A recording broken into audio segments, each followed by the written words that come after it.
bar, you'll find the bigger ones. And I had one yesterday that was a good 4-pound pomp.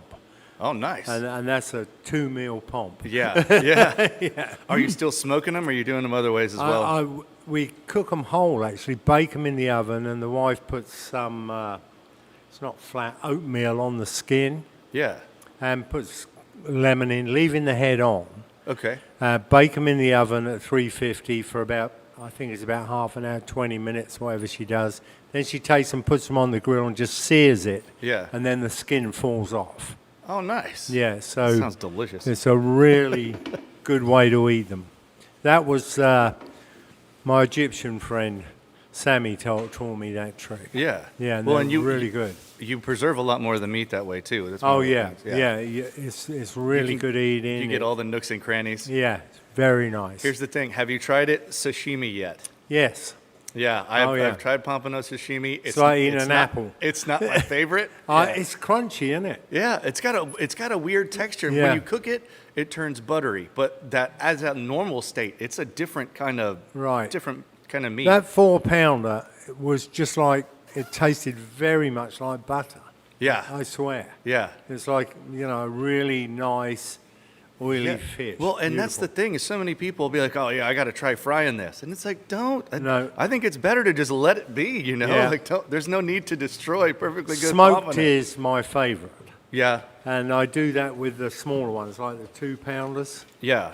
And what we do, I use Tyler's uncle, I believe, original recipe, isn't it? Yeah. Tell them what it is, because It is 1 quart of water, and you add a half a cup of pickling salt, or just don't use iodized salt. Pickling salt or kosher salt, and use a half a cup of light brown sugar. And usually a tablespoon or so of pickling spice. That's the stuff that has allspice in it, and clove, and yeah. and a little bit of bay leaf. And it's so really then what good. we put it in that for 12 hours. Then we bring it out of the brine, wash it, and put it in the fridge for 12 hours, and it dries. Yeah. Comes glazed. Yeah. Then we paint honey on it. Then we smoke it for a couple of hours at about 200, just under 200 degrees. Now, and it's pompano are awesome. delicious. You don't have to go through steps A through No. B to A through Z to get there. You can just It's a good you can fillet them and quality eat them. fish, But yeah. I'm doing some tonight like that. We got some Sunday. Awesome. Good Well, job. it was we were out there. It was foggy Sunday, and we went up there in the morning, and our buddy Roadkill Willie was over there just at the sticks, and I go, "Where you want to go here?" He goes, "Well, I already got one." I said, "Yeah." So at that point, you couldn't tell much structure, and there was about a up to your middle thigh waiting out in the first thing to cast on Right. the bar. what about the water temp? How cold is the water? The water was Right. pretty chilly. It was like Yeah. 60 something. Yeah. It's worth having Yeah. a beach fire if you can. Well, yeah, I went out there without waiters, and it was like, oh, hello, Yeah. and kept going out there, and I threw as far as I could, and they were out pretty good. I was out early yesterday, and I went all the way to the 25. I saw Johnny French, by the way. Did you? Yeah. He said something about you. He wanted to retire, but he wanted you to fix his rods for one last run. So I did fix him up, and I saw him out there, and he had a friend with him who didn't know how to use a bait caster, who had blown up 2 of his reels, right? But the dear old boy come up to me at the end, and he gave me all his rods and reels, and what I'm going to do is sell them and give the money to charity of his choice. So- Okay, well, yeah, Johnny was always good for going down there and pompano fishing. In fact, he had the he's fanatical, wasn't he? right. Yeah. He had the record for a Irish Alameda, wasn't it? No, Irish pompano. Oh, okay, yeah. Irish pompano nice. that he got on a fish bite. Yeah. And he Dr. Carr was there when he got the official notification from Parks and Wildlife from the state record. That it was a state record. Yeah, and That's the cool. Irish pompano looks nothing like a pompano, but Yeah. but he's got the state record. Yeah, it's like Well, we'll it's take Irish. You know, you know how coins flatten out when you put them on the railroad tracks. Take a regular pompano, put it on the railroad tracks, and that's an Irish pompano. It's that weird like big nose angle. It is a big It's- weird yeah. nose angle, and it's a different color too. But yeah, but it's not like the Palometa. Palometa is that one. It looks They're like quite pretty. It's They got got the racing long, stripes, yeah. Yeah. and This the long guy- You fin. say, let you one say go. mascara, but It looks yeah. like it looks like a pompano got it in a negligee. Yeah. Yeah, that's it. It's got Yeah, good longer. one. It's got longer fins. It's Yeah. more dainty, and it's got 3. It looks like almost scars. Yeah. Bars on the side.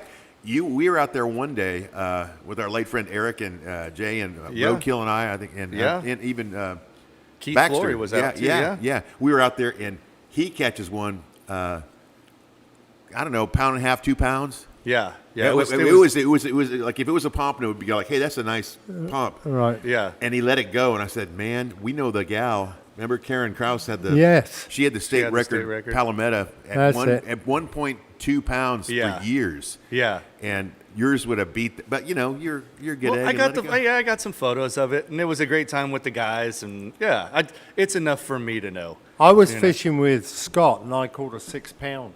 Wow. Right? Pomp. Yeah. On the boga. Yeah. So it was a genuine 6. And I thought I'd got a state record, but the record is 6 1/4. Hey, that's still you're boxing with the Mike Tyson Oh, at that yeah, point. yeah. That is a huge. So you ate it, right? Oh, yeah. Oh yeah. Yeah, bless it. That's awesome. We got a note in from our buddy Dotson Lewis saying the Veterans Roundtable is today at 9 a.m. At Del Mar. That is the one at 3209 South Staples. So it's back in the same So- spot that it's normal. Yes. Good for him. Good for them. Yes, back to that. And it's weird wishing someone a happy Pearl Harbor Day, but the Pearl Harbor Remembrance. That was last Sunday. Yeah. yeah. Which is interesting. When I was living in Hawaii, my dad came out just to visit and hang out, and it was during the Pearl Harbor ceremony, so we got to go down there and see everything. And if you ever get a chance, just go. It's so I'm getting chills. It was so moving. Oh man, it was crazy. And you go see the The Arizona memorial over the Arizona, and there's Yeah. still oil coming up from the Yeah, wreck. yeah. I had a Wow. circular polarizing filter on my camera, and you could turn it and see the sheen on the water and everything. It's You know, incredible. Ralph Wade, just after that, that's when he went to Pearl Harbor. It was afterwards. Yeah. And then he was in like every landing in the Pacific. The most amazing thing about Ralph Wade, he spent 23 days in a one-man life raft by Yes. himself. Yeah. Well. And his story is so unique. What happened was, how he got that life raft, he'd rescued a pilot. Yeah. The ship had, and the guy was so happy he gave that to Ralph Wade, this Yeah. one man. So Ralph wore it on his belt for a year. Anywhere Right. on the ship, walking around in All the anything. time. Yeah. Ralph Wade had his life jacket. And that gave him hell And- for it, I bet. He Yeah. was on that boat. He said he saw this dive bomber coming down. He pressed himself against the gun turret. It blew him off the ship, and he spent 23 days in it. So And he that was saved his life he was saying he would hold up his shirt to catch flying and catch fish. flying fish, and that's how he survived. Amazing. Yeah. And he was a ginger guy too, so he must have been. Oh yeah, crispy critter at the end Oh, of yeah. that. Oh, It's yeah. stranger than fiction. Well, they said George H.W. Bush, he was picked up in a raft just like that. And the thing that happened with him, he had several mates that were shot down at the same time. And all he remembered was to go swim like hell. He swam like hell, swam like hell, swam like hell. His other mates didn't, and they got Strafed. they got strafed. They got picked up by the Japanese on this island that he was near, and they ended up getting executed one by one over the next several weeks. And HW knew enough to I'm getting the hell out. I'm getting the hell Yeah. out of here. And he was like getting shot at, dove into the water, getting shot at, and just paddled till he could paddle no more. And he finally got picked up by the U.S. guys, and these other guys, all of them ended up being executed after a short time they were That there. is It was, so it wild. was My uncle was Big deal. caught by them. yeah. Yeah, and then I had a good friend when I was a longshoreman. He'd trained on two one-man subs. So they'd go in with a submarine, he'd get out the submarine, get on a one-man sub, and his job was to go and attack this port where there was some battleships and things. And the first time he used it, actually in an aggressive stance, it broke down. And he was sitting on the surface, and some fishermen picked him up, and he spent the rest of the time in a Japanese prisoner of war camp. Wow. Not a very good story. No, that's how war was that way. There was those were about the only things I think that the Americans did right. Was there were several Japanese subs like that got Right. that blown up at Pearl Harbor, but that's about the only thing. That would have been even worse if they'd got everything. That was a dodgy old game. But talking about fishing again, now is the time. Watch that water temperature. When that's from low 70s all the way to low 60s, it's on. Every time it's good, weather-wise, get out there. You're going to get something. You going today? No. You I'm went going yesterday- this evening. I was Oh, all are you? out there all day yesterday. I mean, I could not find. I found 3 2-pounders, and then I bumped into Johnny, and he said he hadn't caught any, so I gave them to him. And then I went into the 20s. I caught 1 4-pounder and 2 3-pounders, which I kept. And then I had an oversized red, but it was pretty slow. But south, they really did well, and north, up by Fish Pass, they did. Yeah, I good. was talking to Jeff Waldo, the guide, because I was talking to him Monday. He said, he goes, really down south it's been slow. Usually this time of year in the 50s is really good. Right. But he said it's been better north. I said, yeah, we did okay. He's like south of Bob Hall, and which is not normally the best No, place to do it. but But they've been catching a lot of pomp. You know, what's interesting is people are using drones for pomp. yeah, because you have to cast a long way. Yeah, which brings up another subject. Right, he's gonna do his Debbie We've got right here in a an minute. expert on this, haven't we? I listened to you, and I thought you were singing a cappella, but it was Bing Crosby, wasn't it, doing the national anthem? I can do a pretty good Bing, but not that good. But not that good. say. Yeah. It just came out of nowhere because I was thinking, it's like, that's right, we always play the national anthem during the morning wave. Yes, exactly. And welcome to the Morning Wave Show. I am Debbie Farenthold. Morning. I'm No, Morgan. I'm not. I'm I'm Morgan. Jacob. Yes, and next to him. Yeah, there's a dog in the background and Yeah, cats he's and everything. and he's the baby crying. Jacob Oggs, Tyler Thorson, and Nick Meyer. We are standing in for the Morning Wave Show. I believe Frank's going to be on tomorrow, filling in. The girls are taking a much-needed break, so that's awesome. Hope you get some nice rest and enjoy your time, girls. And I won't spill the beans on what they're doing, but I will say tomorrow is Blake's birthday. His birthday's on the 12th, so I'll just say Yeah. I'll just say it's Yeah, yeah. kind of in honor of our late friend Blake Farenthold. So you guys have a great time, whatever you're doing or not doing, yeah. and I hope you enjoy your time off together. So we went into we'll talk about drone fishing real quick, and then I'll pick up on that later because it's a multifaceted.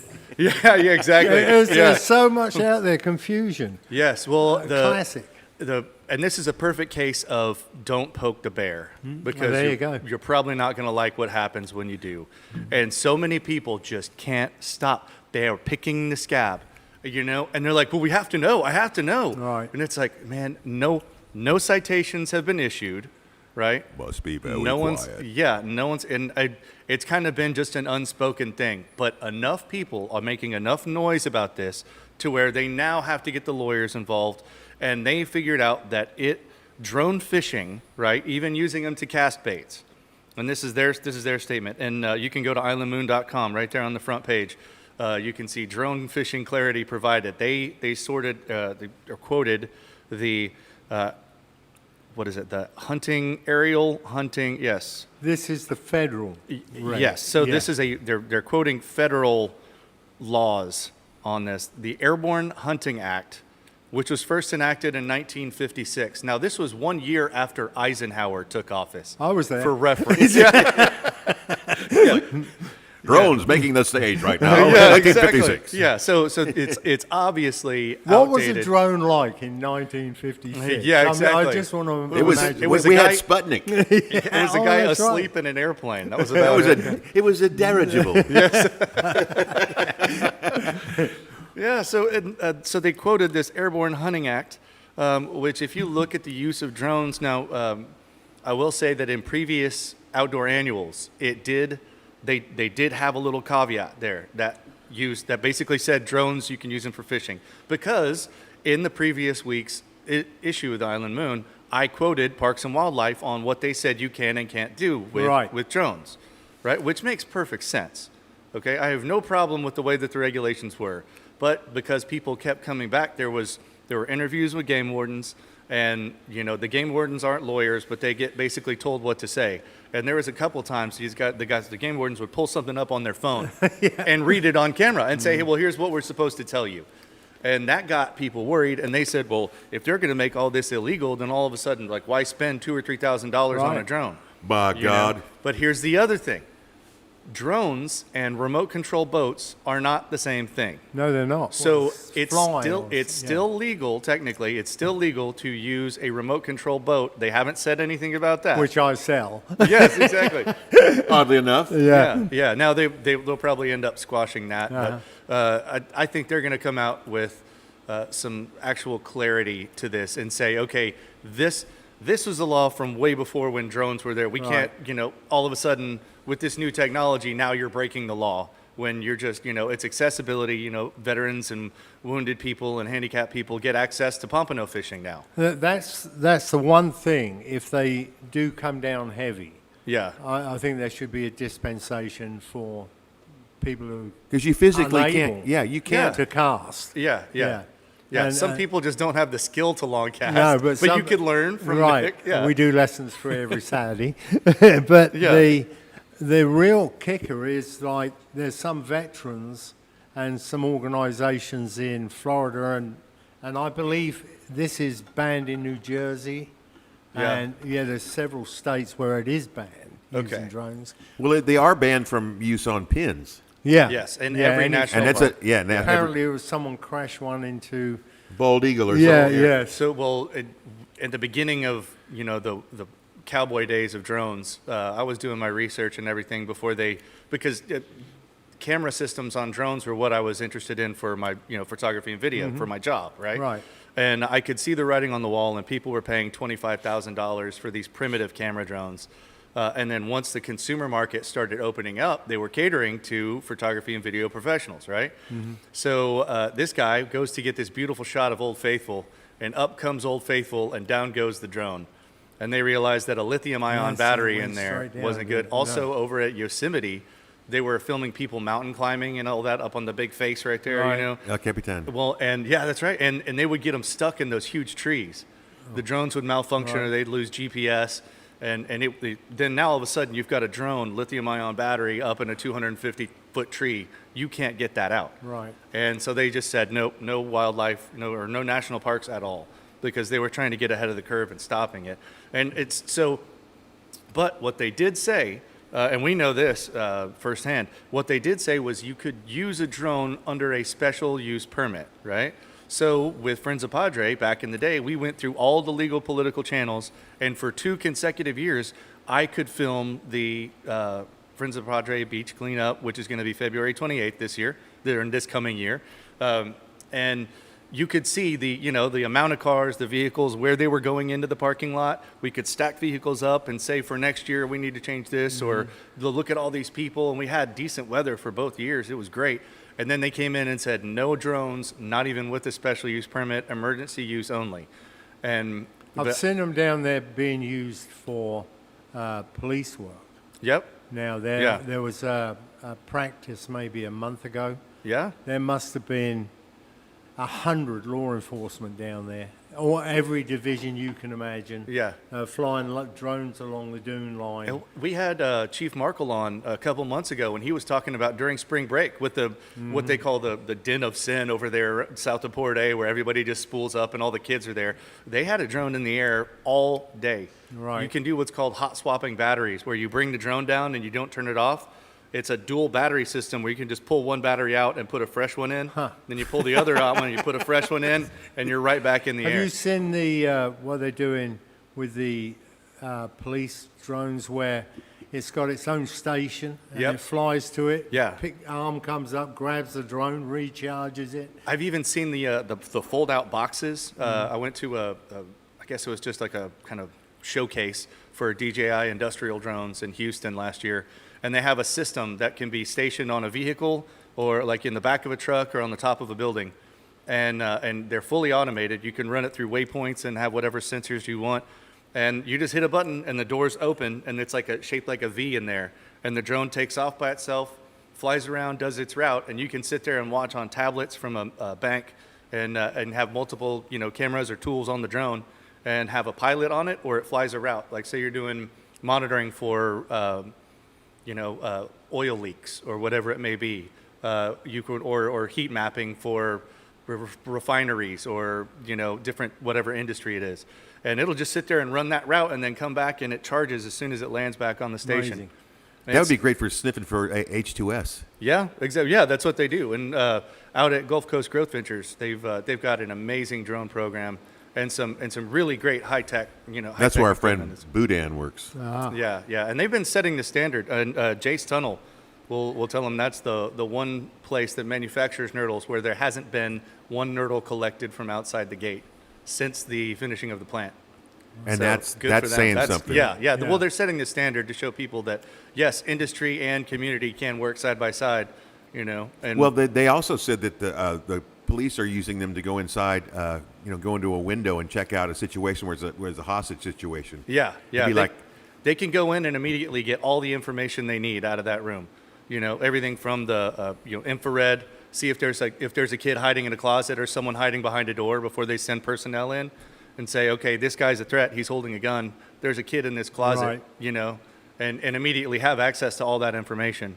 I And think that it's- would be good. I asked them if we're going to be having, like they had that dog over at the Yes, the they have robot that robot Yeah. dog. So are they going to go A in there? scary thing chasing you. wouldn't it? Yeah. Well, I could see going into a bomb situation or a hostage situation or something like that we've been seeing with the ICE guys going in yeah. there and just going Yeah. blah, blah, blah, blah. Now you shoot me, okay.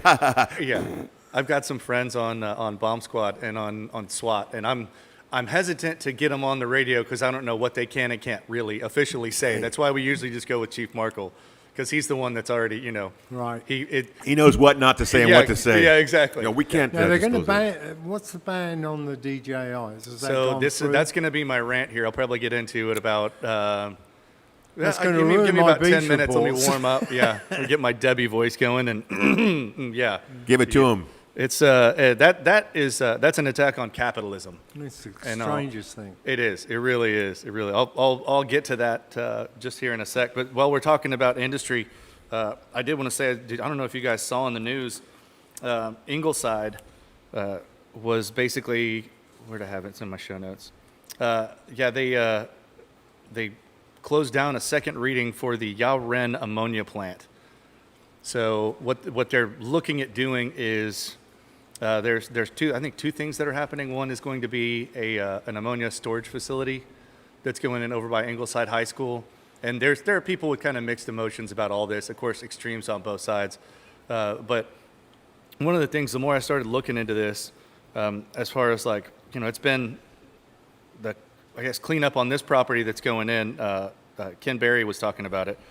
He was saying that the cleanup alone for that property has taken about 7 years because it was a previous industrial site.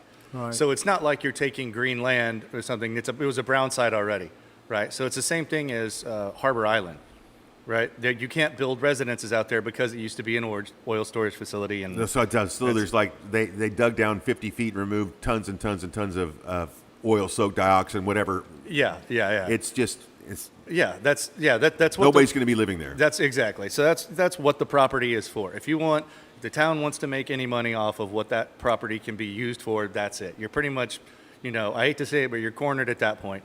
And the overarching kind of theme with what I was kind of reading and then a couple of the videos that I saw was that it really seems that the fact that Ingleside is fighting for its own identity.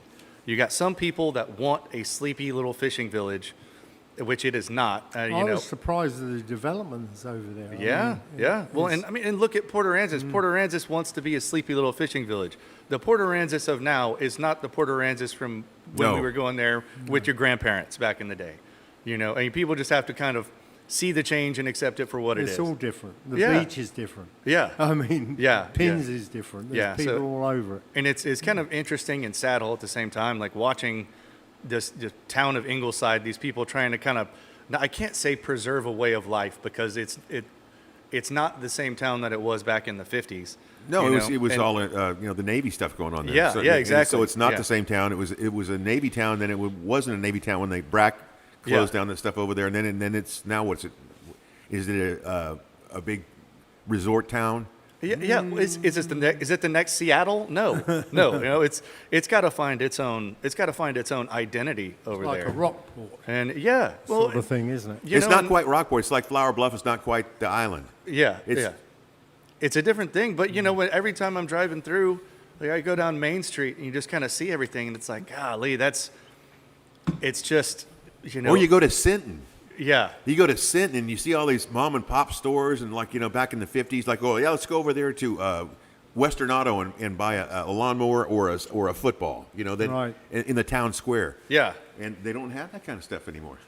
Yep. The world is changing, and so is South Texas. Phone go. You can jump on in. All right. Yep. Yeah. Y'all tap dance real quick. Okay.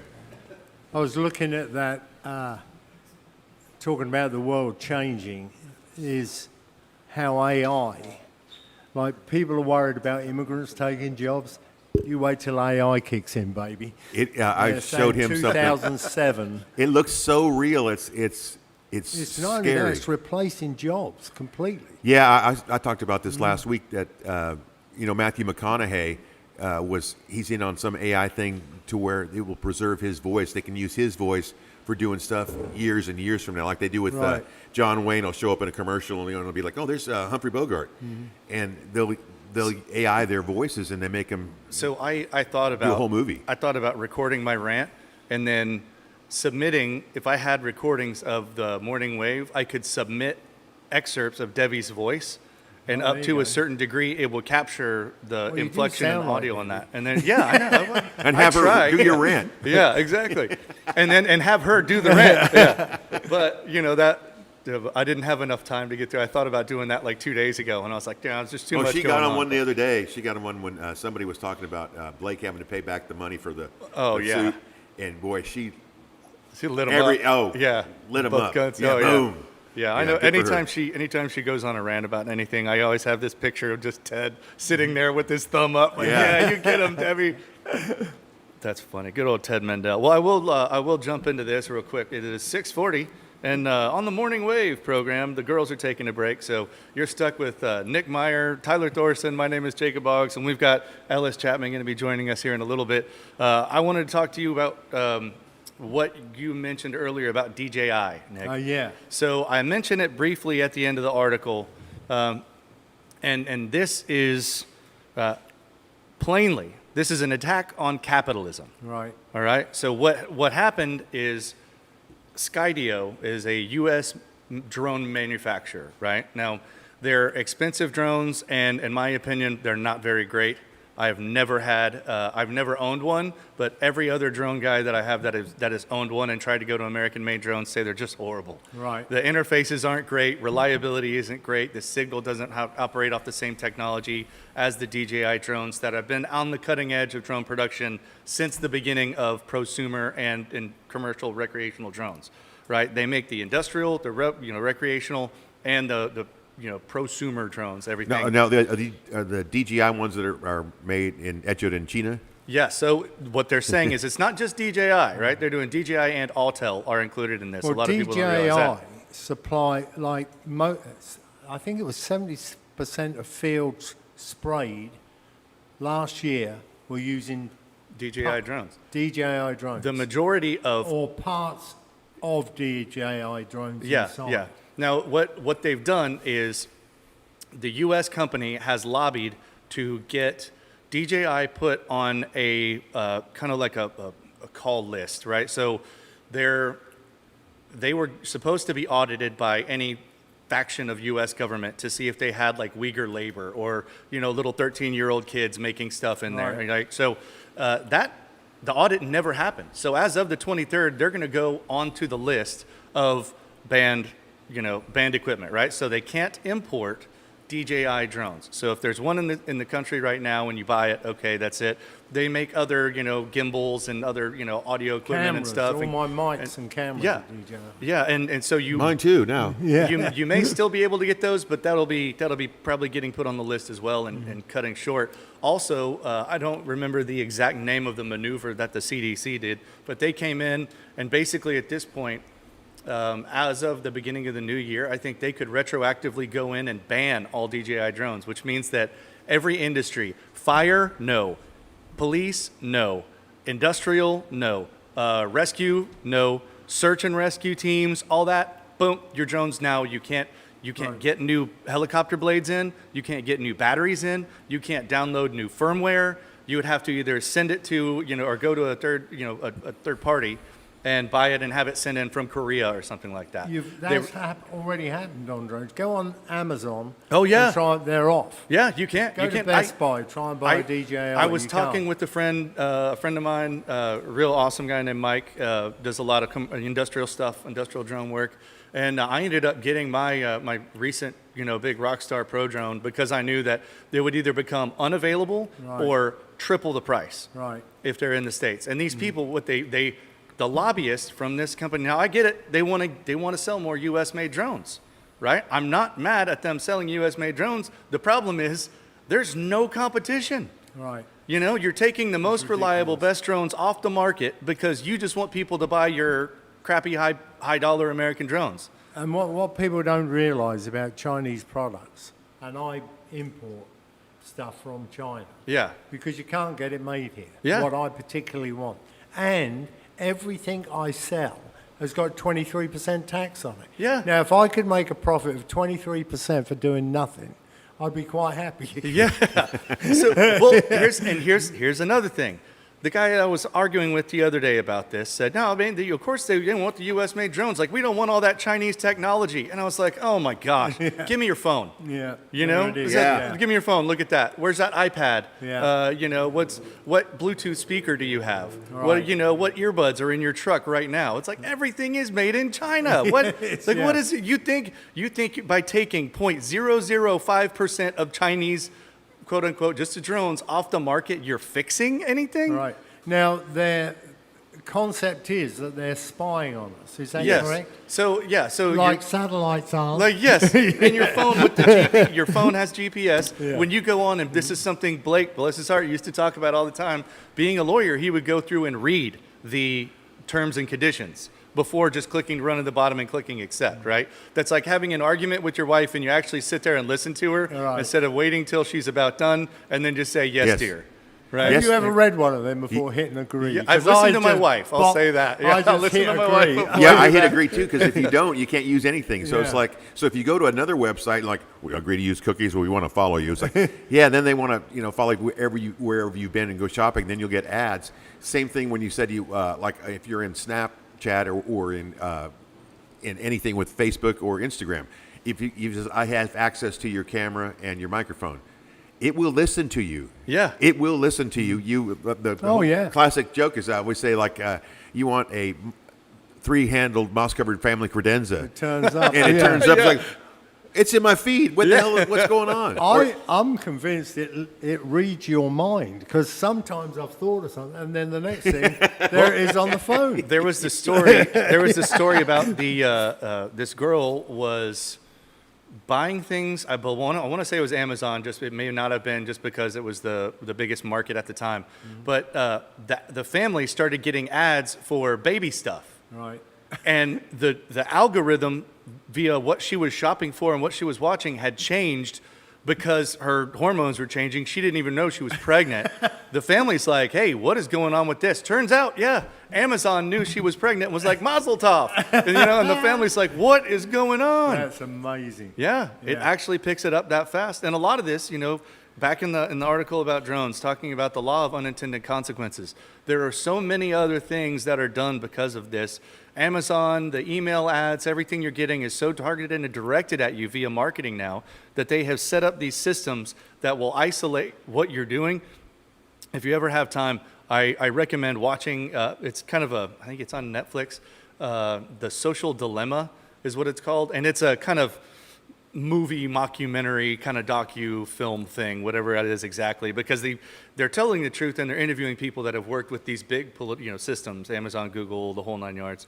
And they have actors portraying out how things work, like the social effects of this poor little girl who's getting bullied online and, like how it all works and how with social media they can publicly sway opinion slightly. They don't have to make it a perfect right turn, but they can mess with it just enough to start skewing things where, it's 5 degrees at first, but once you get another 5 years down the road, that's a 20-degree Right. shift. Yeah.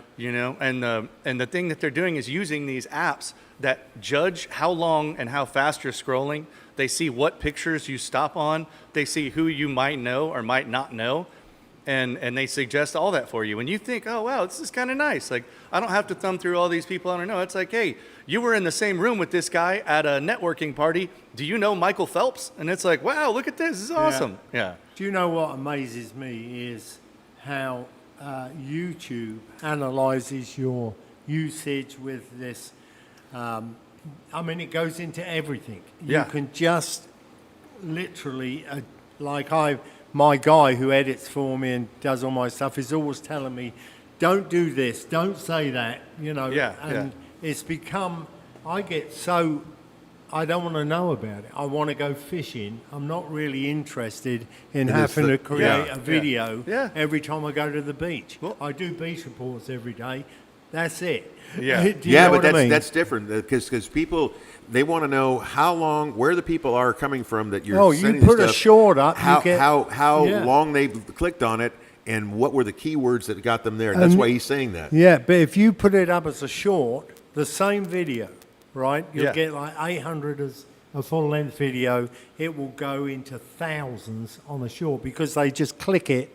You hold them for a few seconds and they're Yeah. off. Well, and that speaks to the But you deteriorating do get attention span paid of people. Yeah. for Yeah, if you which, get the numbers. Speaking of YouTube, hello to all our friends watching us now on Island Moon Live on YouTube. You can just go to YouTube and look for Island Moon Live and follow us. It is 6:49. Check out the new jacket. Right? I noticed that. That thing's awesome. How many awesome? how many quid are those?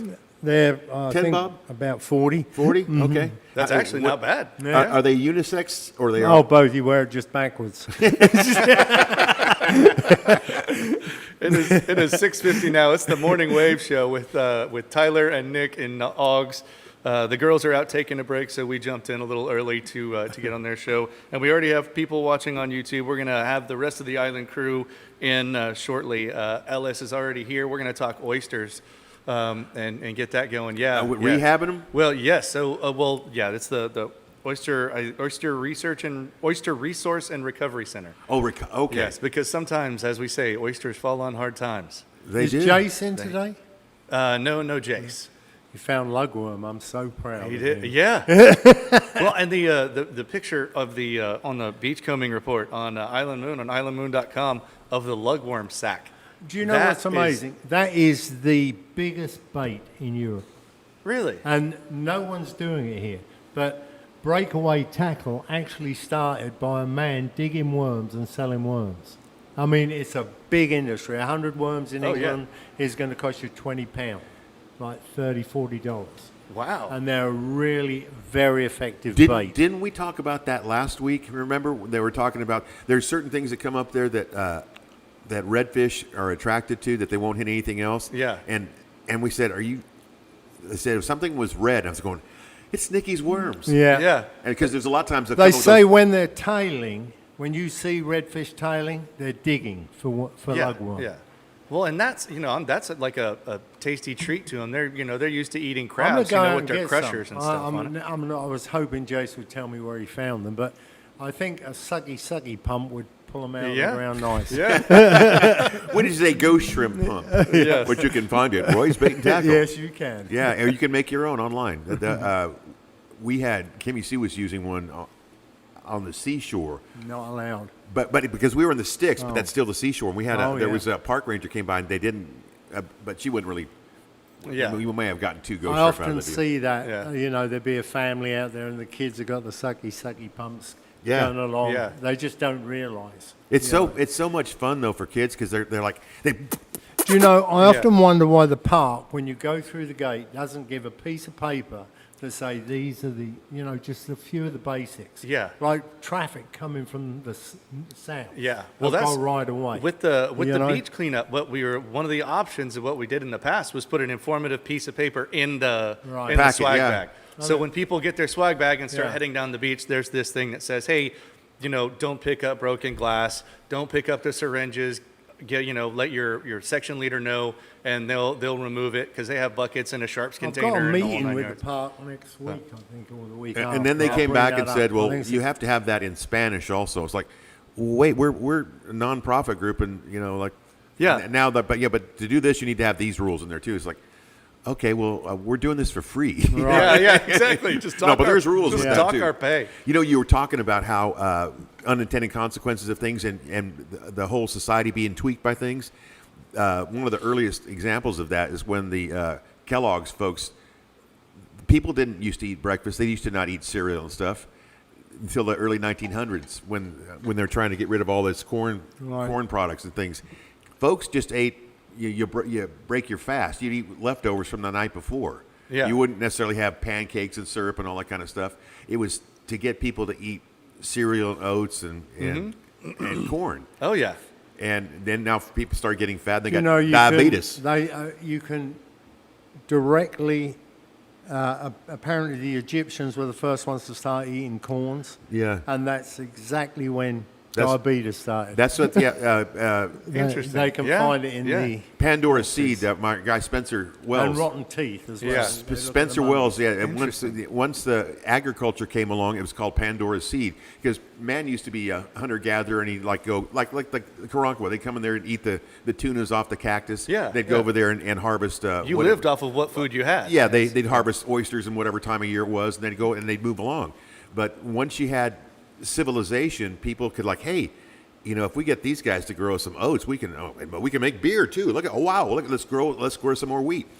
And Yeah, that's well, what happened. And people started getting rotten teeth, and they started getting diabetes. Well, people, before they realized that we actually figured out that microbiology was a thing, people drank beer because you wouldn't get sick. Because Right, 'cause- yeast is a bully, and, so Alcohol anything kills that, stuff. anything that was I fermented saw a thing was the safer. other day, and that in the 1800s, 50% of men would die before they were 30. Right? So. Mm-hmm. Well, but they were marrying a lot earlier. Well, That's- they were wars and things like that, right? But the interesting, the guy was trying to say, look, there's all this bad food, but our life expectancy. So Yeah. go and eat hamburgers if you want Yeah. to sort of live Well, forever. I think it's hilarious when people actually go to China and realize that actual Chinese food is not fried chicken No. with the sugar sauce on Yeah. it. It's like, wait a minute, there's other stuff? It's like, yeah. I've got a little Hunan chef Chinese is not an accurate description of guy Chinese that has food. me on that Chinese WeChat thing, and every day he sends me pictures of food that he's eating, and it's stuff I wouldn't eat a lot of the Yeah. time. But I mean, it's Well, I get it because they needed protein. They show these guys watch Zimmer and Yeah. Bizarre Foods, and these guys are digging snails, and they're like, oh well, these are really good. in Yeah. France. Have you had those? Yeah, I mean, I've eaten them. Yeah, They're like good. the what's the snail Escargot, drills? isn't it? Or The snail drills, as Jay is thinking, he calls those. whelks in England. We Yeah. used them big snails. We used to. I eat millions of them. They were awesome. Yeah, and they eat Jay calls them Gulf conchs. They're Yeah. the snail drills, Right. And you can they taste good. Well, God, they've been eating oysters. I mean, why wouldn't they taste good? Yeah, Yeah, exactly. yeah. They're just And we have scallops here, yeah. but they're It's tiny. all the same, isn't it? I mean, basically a snail or an oyster. Or a bivalve. Yeah, Yeah. All the They're good on mussels, the same game. all the good And bivalves. if you look at a shrimp, it looks more like a but cockroach. they haven't got drones. No. Yeah. Well, are they going to do something like, we're going to get rid of TikTok? But they didn't Well- get rid of TikTok. But there's Yeah. So as far as the drones go, to kind of close that conversation out, what's going to happen because of everybody wanting clarification on the ruling, it's going to come down to Parks and Wildlife revising that. And I saw a post earlier about the guy from U.S. Fish and Wildlife that basically is the person that can alter this language on the actual AHA, the Aerial Hunting Act or whatever it is. They're going to have to alter that language to include modern technology. Definitely needs clarification because there's so much confusion, just like you said. Well, and then all of a sudden, you're making everybody that, uses drones to take Oh, pictures of rookery islands to Yeah. study migratory birds. Now, without a special permit, that's illegal. I do because beach quote reports unquote, every that's day with one. taking game Yeah. to a certain degree, and that changes a lot of the wildlife photography edge for me is a big part because it's and then I'm using drones in industry and stuff for work. I'm using everything from initial wetland delineations to property lines to access to water and all this. Well, they use them to count the dead pelicans on Yeah. that hailstorm. yeah. I mean, they took Yeah. the drones. That's took the illegal. Photographs. Well, and is it illegal Yeah. if we're in a skiff in the back of Nighthawk, we use the drone and it's low tide? Is it illegal for us to go fly over and look at the passes to see Right. which one is actually deep enough to drive through, or should we just go disturb the wildlife and just plow the boat right through Right. it? You But know? can you go spot redfish tailing and then go over there? As of now, according to this, no ticket has been written. But that's the whole thing: is how He is the could game if he warden? wished. How's the game warden going to know? Yeah, Are you yeah. now? If you have a big drone, like a large frame, like one of the Inspire drones, a big one that I used to have, those are large enough to really disturb wildlife because they've got larger blades. They're a lot louder. Now, you could, in theory, go to Lighthouse Lakes and fly one of those around and spot and circle black drum and drive all the black drum 'cause from of the the flats noise, into yeah. now people have been doing that with airboats for years, and that's highly illegal. Right. And I may or may not have been with some people Not- shooting even tower boats showing do the yeah same thing. yeah showing showing game wardens footage of these guys doing this back there in the middle of the day, and it's like, come on, Yeah, But- it's sort of like when the argument with Second Amendment. Well, they never said you should have bazookas and high powered repeating rifles. It's like, Yeah. well, were we supposed to have musket balls? Which is like, did the First Amendment, did that pertain to? Well, we didn't. We had a printing press. We didn't have social media, so you can't use that Yeah, for social yeah, media. yeah. I mean, it's And it's a long argument. it's all going to keep going, and this the fight isn't over, and I'm Because the original ban was supposed to be now in December.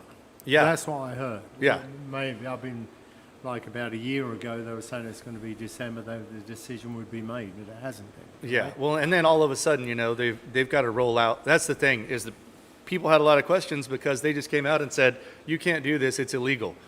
And everybody's reaction was there was no rollout time, there was no public education. Now you're just telling the game wardens to run around and tell people that they're breaking the law. Like that's not annoying. Being out fishing Yeah. with your family, and then all of a sudden it's like, wait a sec, like you're saying we can't do this? Or the whole thing is they're like, hey, I'm telling you, you can't do this, but I have to drive away now. They can confiscate your drone, can't they? Well, I don't know. What's yeah, the rule on there? the National Seashore, they can. I'm They pretty can, sure. yeah. If you're in possession of a drone, especially if they know that you're using it, that's it goes along the same thing. If it's dove season and there's a shotgun in your truck on the National Seashore, you're not supposed to have it there, but you're probably not dove hunting out there. You Right. know what I mean? So depending on your attitude and the game warden, they would have every right, I believe, to confiscate your Or firearm. if you're like our friend Willie, you got corn feeders on your property, but if there's corn sitting in the back of your pickup, Yeah. hey, you're baiting dove. Yeah, What? or no, deer. Yeah. yeah. Yeah. I wasn't doing that. You have to watch out for that. It's all interesting, and a lot of this is still unfolding. And there have been a lot of battles on social Oh, it's media. all over the internet. I mean, that's Yeah. the problem, is the confusion that's happened because of it. Yeah, I mean, you've gone in and studied the FAA rule, and I saw you posted that. Yeah. Then you've got an interview by Hard Life, who phoned Texas Parks and Wildlife. Oh, it's definitely illegal. Do you Yeah. know the whole thing? Yeah. No one knows where you're at. yeah, exactly. And that's part of the reason, is the confusion just doesn't make people happy. And the fact that they had to come down with this ruling was because people just kept poking the bear. Right. And it's like everything was fine. Just go about your business. What really instigated? I can't remember what was the kickoff point. Did someone get a ticket or something? No, the fact is, I think too many people began reaching out for legal clarification. And when the game wardens started running around telling people this is illegal, people were recording it and putting it on social media, getting a lot of hits, of Now, course. Jersey and New Jersey, it is banned. So I heard Yeah, yesterday. yeah. But So, is that the same as what it is here? No one really knows. well, and this is the crazy thing about this is just drone fishing. Right. Now, drones in and of themselves have a completely different set of rules Right. on where you can and can't fly. Say even just recreationally or for photography and video. So it's Whenever I also put my new. drone up, it warns me Yeah. not to go above a certain height. Yeah. And we were following my vehicle out towards the park, along the park road, and it stopped Yeah. at a certain area. It got to a point where it literally stopped. Yeah. Yeah. And Yeah. it's like, we can't fly in here. Yeah, pretty Yeah. cool. It's like that. If And you we go- was not on the national seashore. Yeah, We yeah. were still on the road. or a police station. Yep. The Yep, no-fly police zones. stations. That I said my kid had one. He was following and watching him run and stuff, and then all of a sudden he just went crashed in the top on the roof of that police station over there off of Yorktown. Really? Yeah, it crashed because it said it went the no-fly zone, Right. and that's what happened. And That's- that's what Chief Markle said. There's hilarious. areas where you cannot fly those, like the practice area where they climb up the thing Well, over the bluff. Yeah, yeah, or anywhere, of You course. could weaponize one. I mean, you've seen what they've done in the Russia Ukraine, thing. yeah. Yeah, I mean, blowing tanks up.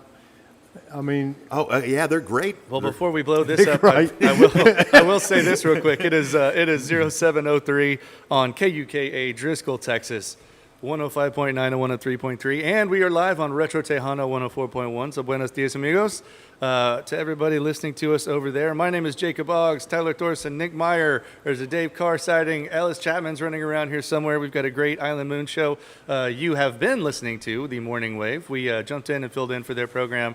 The girls are off on a much-needed break, so get some rest, enjoy it, girls, and we'll look forward to seeing you when you get back. We're broadcasting live from Docks, and one thing people should know: if you're hosting a La Posada party for this weekend, or you got a holiday party coming up, or it's you got that work party, and you don't want to do the potluck because too many of the people don't know how to cook, and they bring the nasty, green bean casserole. That's Well, more hey, I like that. It's more like rubbery shoe leather. They just don't know how to make it. Waldorf salad. Why not have Docks cater your party? They do everything from 4-dip combos, apps, bacon wraps, shrimp cocktails, sliders, and wings. And you can call and put your price in, or place your order for trays or whatever you need of any size. 361-949-6744, or you can come talk to all your friends here at Docks Seafood and Steaks. We're still talking about not just drone stuff, but island things as well. There have been a lot of kind of new updates as far as stuff goes. Have you fished Bob Hall Pier yet, Nick? no, but there's a couple of kids who I gave a couple of rods to because I was so impressed to see them actually fishing. Yeah. Like kids of that age, you don't see them out on the streets. Yeah. These kids, fanatical, would go out there. They caught tarpon, redfish. I saw the police leading them off twice. Yeah. I've seen, what is it, about a month ago, I had the drone in the air, like taking just progress photos of how they were working on Bob Hall. And there was a guy out there, fishing in his boat. They've done real well. I mean, Yeah. you go certain days, you see the guides all go in there. Yeah. They know it's a hot spot. Structure, can't beat it. Yeah. Well, Yeah. and, it just goes to wonder, makes me wonder why we don't have more actual beach structure and things like that going in as far as either, I found maintaining there was wildlife. an old wreck that I've fished for many years, but it's been buried for the last 5 years, and it Okay. had come up again, right? Interesting. So I was driving along the beach and I spotted it, and I went out there. I bet you we had 30 redfish in half an hour, me and the wife. It was there Yeah. was nothing you couldn't throw at them, and they jumped on it. That's fun when you see those. Structure holes. It's Yeah, different. Yeah. There was one that I used to see. I only saw it twice. There was a wreck around 15 and a half, 1860s, and it looked like the last time I saw it, it looked like a wooden frame from a house. That was that one that Ralph was talking The about. Ralph Way shrimp boat, wasn't it? I don't know what it That's was, but he it was always used to apparently call was pretty old, and it's not there all the time. But then you'd see that one that was at the 18 that would pop up every once in a while. There was the one That was an old shark tower. I Was it? think. Yeah, okay. Yeah. because it looks like some kind of, like you said, Yeah. a tower or like some kind of That was huge buoy. productive. Yeah, Really was. yeah. It's amazing how little it takes to get things attracted to it, because it's like it's a desert out there for the most part Right. with the sand, and so anything that it can hide behind that or get behind will get behind that. What's and that boy at the 47? Billy's favourite boy, Piggy? Miss Piggy.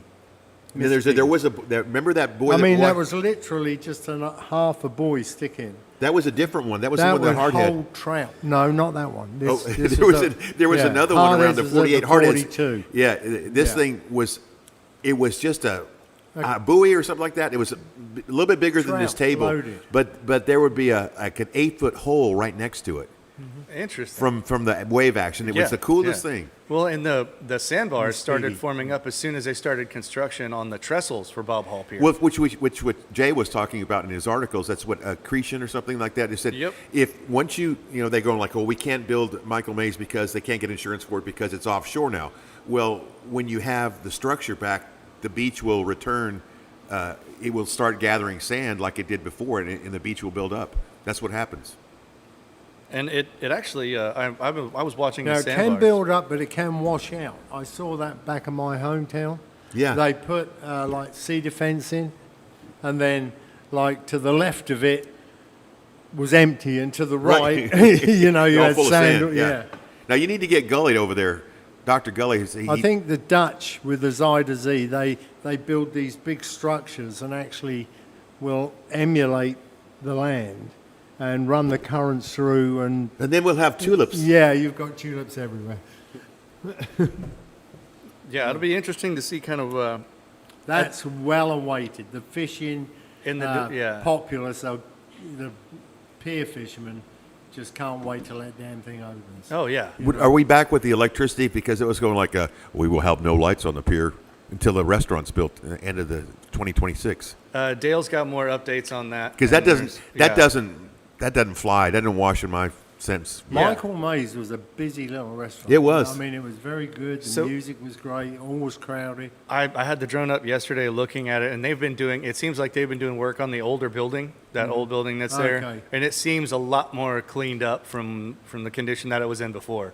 So they're still, I guess, they're waiting on actually building out the I restaurant. mean, that until went everything's through the done, storm but it's- fine. Yeah, I mean, yeah. there was nothing wrong with Michael Mays at all. Well, they could have done the pier Mm-hmm. too, but they Yeah. said, no, we have to take this down because of they were I wanting to get think FEMA Michael money. Mays would make an excellent Airbnb where you could drop people off. Yeah? And they could get up there and party and do whatever they want. just stay for the weekend Yeah. and that's it. Hang out Yeah. over the water. Yeah, just have a rule. Don't fall off. Yeah. Don't feed the seagulls and If you don't do, it's fall your off. fault. Yeah, welcome to Padre Island. Yeah. Bring your own lighting. Exactly. Dave Carr joins us. Good morning, Dave. What's going on, buddy? Good morning. So- All good. I was talking with Dale yesterday. Pull the mic a little, 'cause you got to eat the mics. Got it. I was talking with Dale yesterday, and he, of course, you're a hearing expert, right? He was talking about you answered one of my intriguing questions that I usually do as kind of like an interest, kind of icebreaker or character study for people. I'll ask them, okay, would you rather have the gift of flight, not like Superman, but you could fly about like as fast as you can run, whatever, gift of flight, or be able to speak and understand every language anywhere you go. And I can with AI. well, so Dale was saying that you were talking to him about an earpiece that translates how many languages? 35 languages. 35 languages live in your ear. I'm wearing them now. Really? Yeah, I just went to. Konnichiwa. Wunderbar. Yeah. All right, hang on. Give me that again.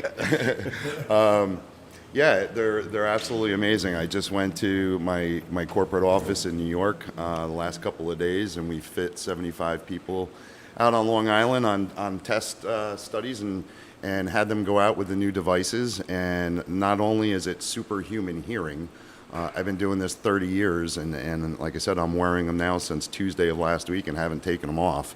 They're the most amazing hearing devices for clarity, comfort. You can go into the noisiest of places. You can go into Michael Mays during the days, or you can be here at Doc's and as loud as it can be, and literally carry multiple conversations without having background You've got interference. some in your ears now. I do, with the headphones on over the top. So what about how about recharging? And do you just set them over at night, or how long is the battery life? Say that again. How long is the battery life? So my translation was going off in my ear. I thought I was speaking Korean. Those are really good hearing aids there, Dave. They actually have this product that was just released about a month ago. Is a brand new development in hearing technology. It not only runs 80 hours on a battery charge, which standard hearing aids, if you're lucky, you can get 16 hours. So if you're a traveler and a busy person with hearing loss, standard hearing aids traditionally became difficult, especially when you're traveling Have you got along. hearing aids for bad hearing? I do. I have high frequency hearing loss, and the biggest issue is I have tinnitus. I have severe ringing.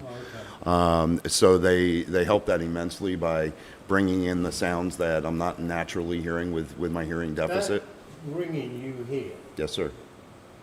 is there anything that can hear it as well? The mic. or is The it- mic. The mic. Eat the mic. Is there anything else that can hear it? I mean, can you put something in someone's ear and go, you hear it? In very rare occasions, people that are profound and severe, in 30 years of working with people, I've heard it twice, that it was that intense. And it's a serious situation. It's Yeah. actually one of the leading causes of depression and suicidal thoughts, because you can actually go insane when it gets to severe levels. Right. Leonard Nimoy from Star Trek dealt with that. He created his own foundation. The Who's guitarist, Pete Townsend, is another one. So very severe. So with the new devices, we're really able That's to help awesome. people in those situations as well as hearing. But then there's just other cool things that are available. And again, the language translation. So I have it on my phone, and basically, if I know ahead of time if you're going to hit me with something, I could put whatever language it is, and then hit the microphone, and it'll read right back to That's me through my brilliant. hearing devices in English. Yeah. Which is really cool. Yeah. So especially if you're traveling or you want to go to a good Mexican restaurant and know what's going on in the kitchen. Yeah, exactly. You know? Yeah, listen to everybody Or, talk or, bad about or you. if, Yeah. if you're a lady and you go to the restaurant, I mean, go to the place, that salon to get your nails done. Yeah. There you go. And then Now- they're talking about you in the background. Has this hearing aid the ability for you to say something in English and translate to the person you're talking to? Yes, sir. So you can You hold can your phone communicate up. both ways. That's pretty cool. Yeah, and my staff in New York have them to be able to, if they have a patient that comes in that's speaking another language, Right. they will put a set of these hearing instruments on in the office, and they can translate cool. and talk back and forth. Yeah. That's So- wow. yeah. That's amazing, David. I got a question for you.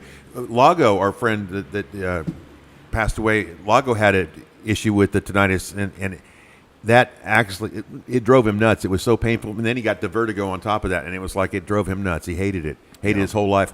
The question I have for you is like when you're on a plane and then you suddenly yawn and then you get super hearing. Yeah. What causes that? You're relieving the pressure in your eustachian tube, basically in the middle ear, and you're balancing out your hearing. And so, but it's the original hearing that you always had. It just that you didn't have it. So now it feels like you're like, oh my god, I got super hearing. That's exactly it. Yeah. Okay. When you don't have something for a little bit and then it's back again, it's an eye opener. So, and it's the same. If you see the videos of children being fit with hearing aids Yeah. for the Oh first my time, and their gosh. eyes light up. Or That's co- what we do. cochlear Yeah. implants or whatever. Then they like, Yeah. I can hear mom's voice for the first time. You know, we had a friend, you know the lady, who was deaf, Yes. Brian's Curtis. wife, and she had them things fitted. She'd been deaf all her life. She couldn't stand the noise, so they had to take them out. Yeah. Yeah, But she'd I guess been so used to nothing. And the benefit of these is the fact that you do have that volume control, right? So if you are in a crazy noisy place, even is it all through an app you can control it or what? Yeah, I can control it through an app, but here's the most amazing thing about this product is that you don't need a volume control. It literally calculates everything that's going on. I haven't had to touch a setting, and I've been flying. I've been through the airports. I've been in the restaurants. I've been in meetings.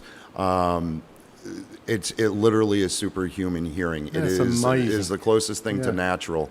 I have several friends that are profoundly hard of hearing, and we were out at the original fittings at the manufacturing facility in Minnesota 2 months ago. And one of my friends, she's had hearing loss from birth. She's in her early 60s. She was actually scheduled to get an implant the week after our trip to Minnesota. She was fit with these new devices and canceled her implant. Wow. That's how good they are. That's Could awesome. there's something I've always wondered. Like my daughter can play the flute perfect, right? When she sings, she's half a key off. So I never quite get. So I wonder if your earphones could tweak it just a bit to bring them up. We're willing to try anything. Do you know all what I right? mean? Well, you Because know get that- a lot of people who sing and they're just not in key. Well, they're- it hasn't and fixed they- my singing And yet. those so- are the people who can't hear that they're off. Right. I grew up in the Church of Christ where we don't have any instruments. There's always one lady that stands Yep. front row center, Yeah. sings at the top of her lungs, and she's about a half Is a it step the Church high. of Christ? Yeah, yeah, right. I don't want to build false hope for people. I couldn't sing before I wore these, and I still can't sing. Will So I be able to play the flute once I get these? But you know that the end of the world is near because this week they announced they're going to have auto-tune on karaoke machines. See, you're ruining the goal of karaoke. I used to go Yeah. just to hear the bad ones. yeah, all the Right. fun is gone now. Yeah, well, so I want to get on that software and see if it can translate like backwoods Tennessee accents or those Yankee, Minnesota Tex-Mex. accents. Well, I know. Talking to Dale last night, he went and hit me up with Tex-Mex. So, Mi culo es con fuego. Oh, no. all right, let's see what People we on got 104.1 are cracking up right now. here. All right, Dale, hit me again. Mi culo es con fuego. That means your butt's with fire. Yeah. Yeah. You're quicker than his translator. Well, yeah. Well, he's also All right, wearing. I'm new at this right now, so now, wearing now I'm earphones. going all over the So are place. you Right. Chinese or After Japanese? break, I'll have to try and see where we're at. We'll give that a shot. Well, but they're amazing.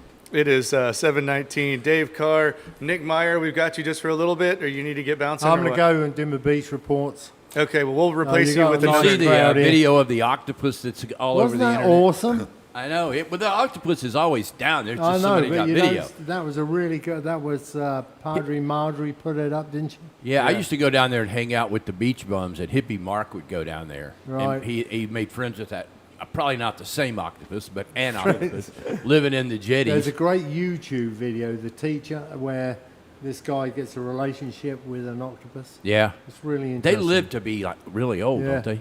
And it would come out and see him and all that. They're super intelligent. They are. apparently. I just joined some guy's channel on Instagram, and he's got one that he goes, "Oh, hello, buddy," and then the octopus comes up to the tank, and it's like he's putting his tentacles over it, and he's like, "Oh, come on," and then the octopus slides into a smaller tank, and he takes it for a ride. He goes, "Oh, we're going to take it over here. Here's his girlfriend, and she's over there, like octopus on that Changing side, and changing color." And he's like over there. He goes, "Yeah, I take him outside on walks, and he changes colors. He thinks it's the coolest Have you thing on ever the seen planet." it where it will escape out of a tiny little hole? Yeah. I mean, They'll unscrew yeah, a cap. Yeah, just the most. Really? They really are. You just They don't wanna say eat 'em their now. DNA is alien.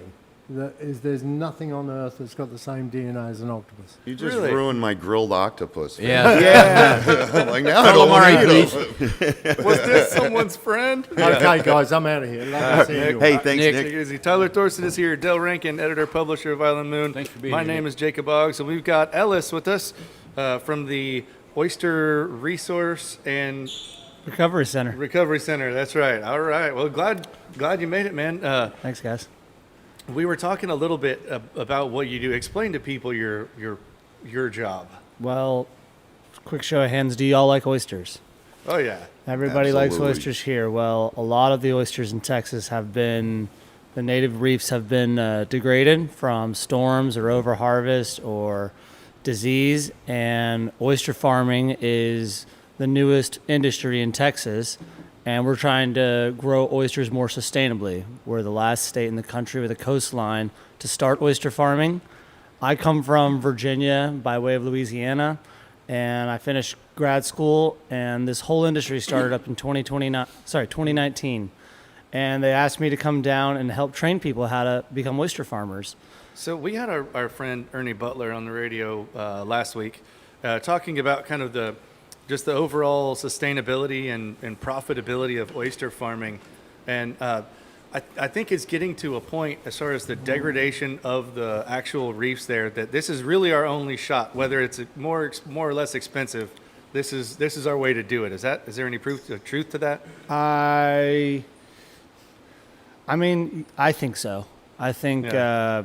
if we want to be conscious and responsible of how we protect our native resource, we need to look into a better way of harvesting it, because currently the public fishery is just degrading our wild reefs, If you look at the data, they're taking away the shell that's on the bottom. We have an increase in erosion, and oyster reefs could mitigate some of that pressure from the wild reefs, and it's a better product overall too.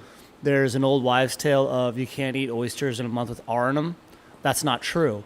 In the early 1900s, they would ship oysters in the middle of July from New York to Chicago and blame the oysters.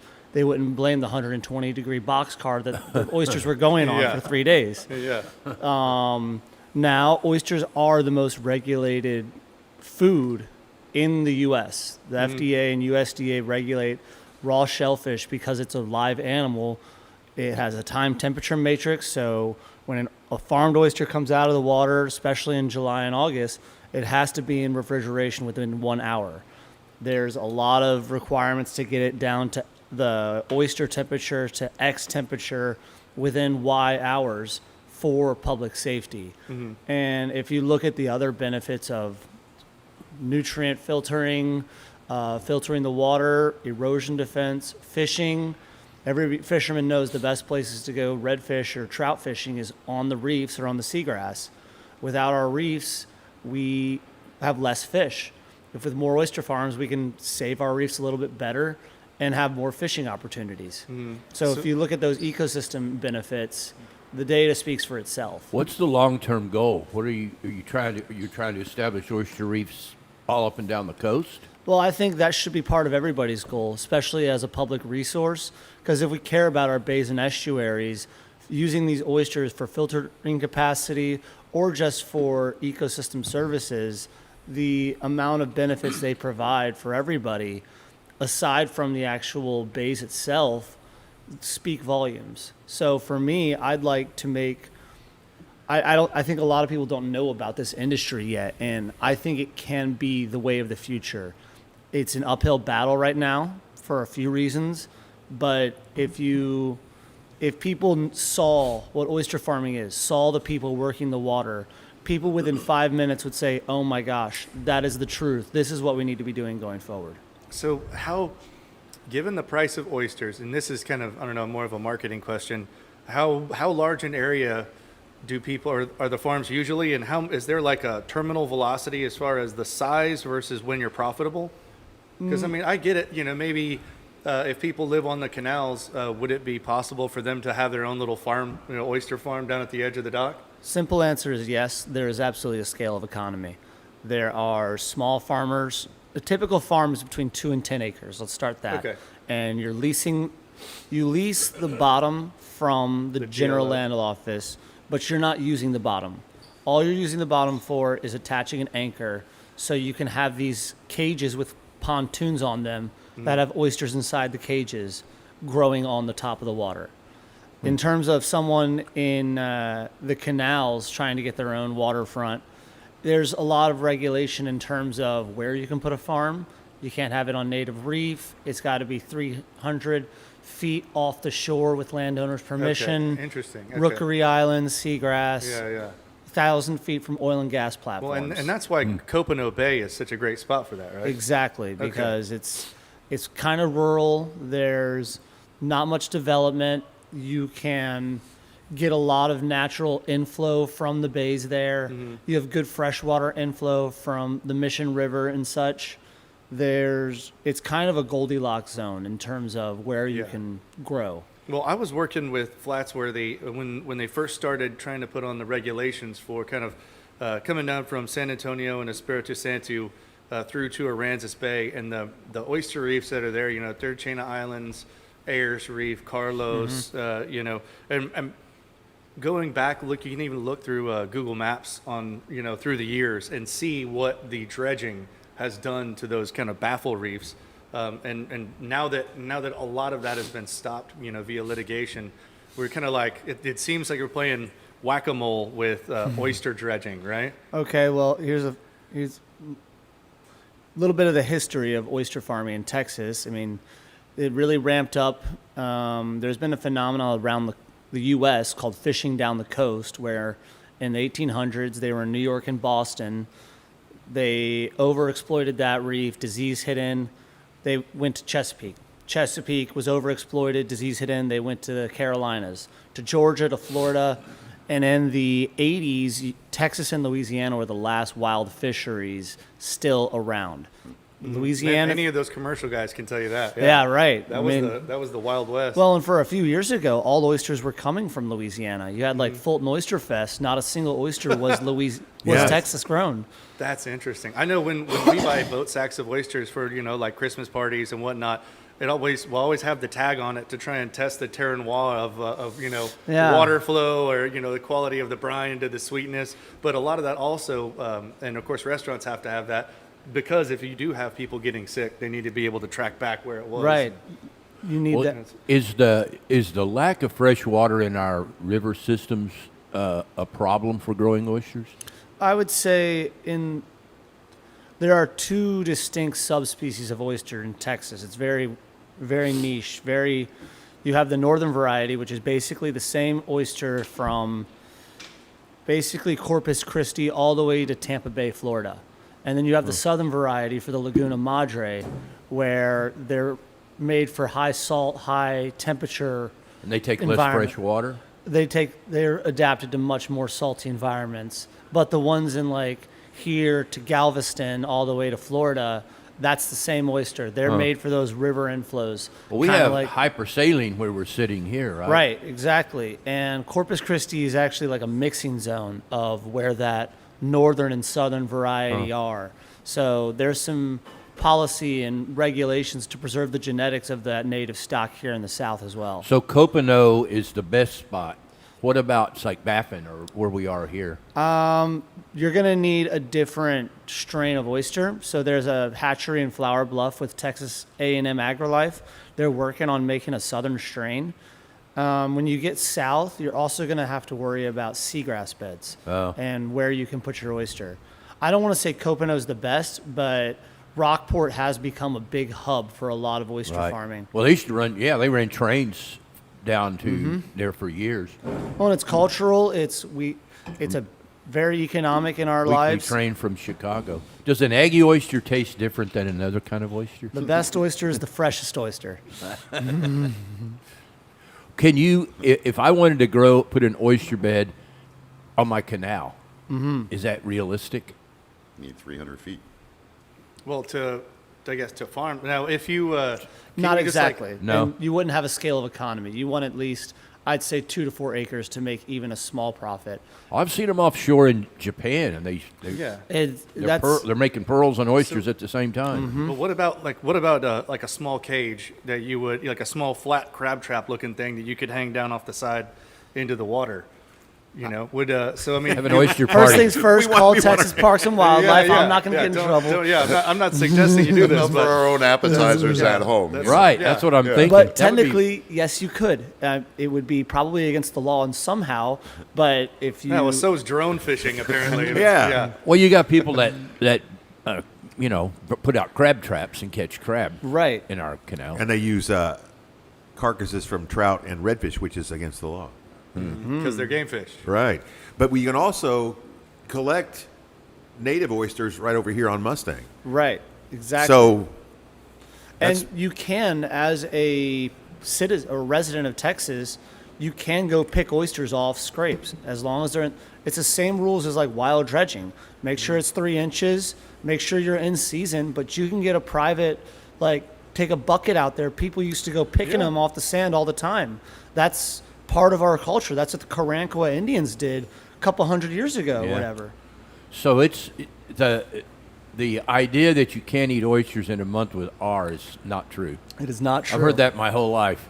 It's not true. They raised the price in July on us. There's 2 things going on. There's that whole food safety thing, but with modern refrigeration, we've taken care of that. Right. But also in the summer months, oysters will release their gametes, and it will deflate the oyster, and it'll become kind of like a water sac.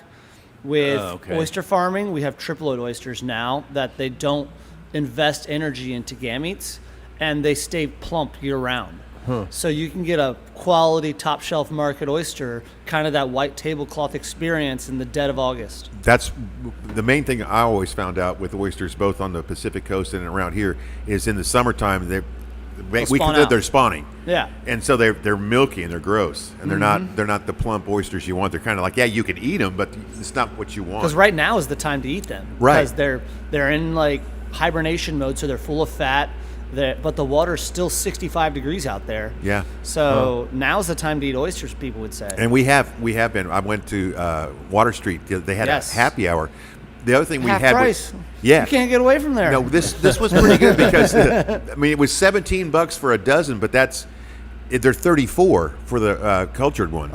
And we talked about the economies of scale and what Ernie Butler was saying. He's like, yeah, they raised redfish over here at the hatchery, and he said that but they figured out it cost them $9 a pound. Yeah. To raise them.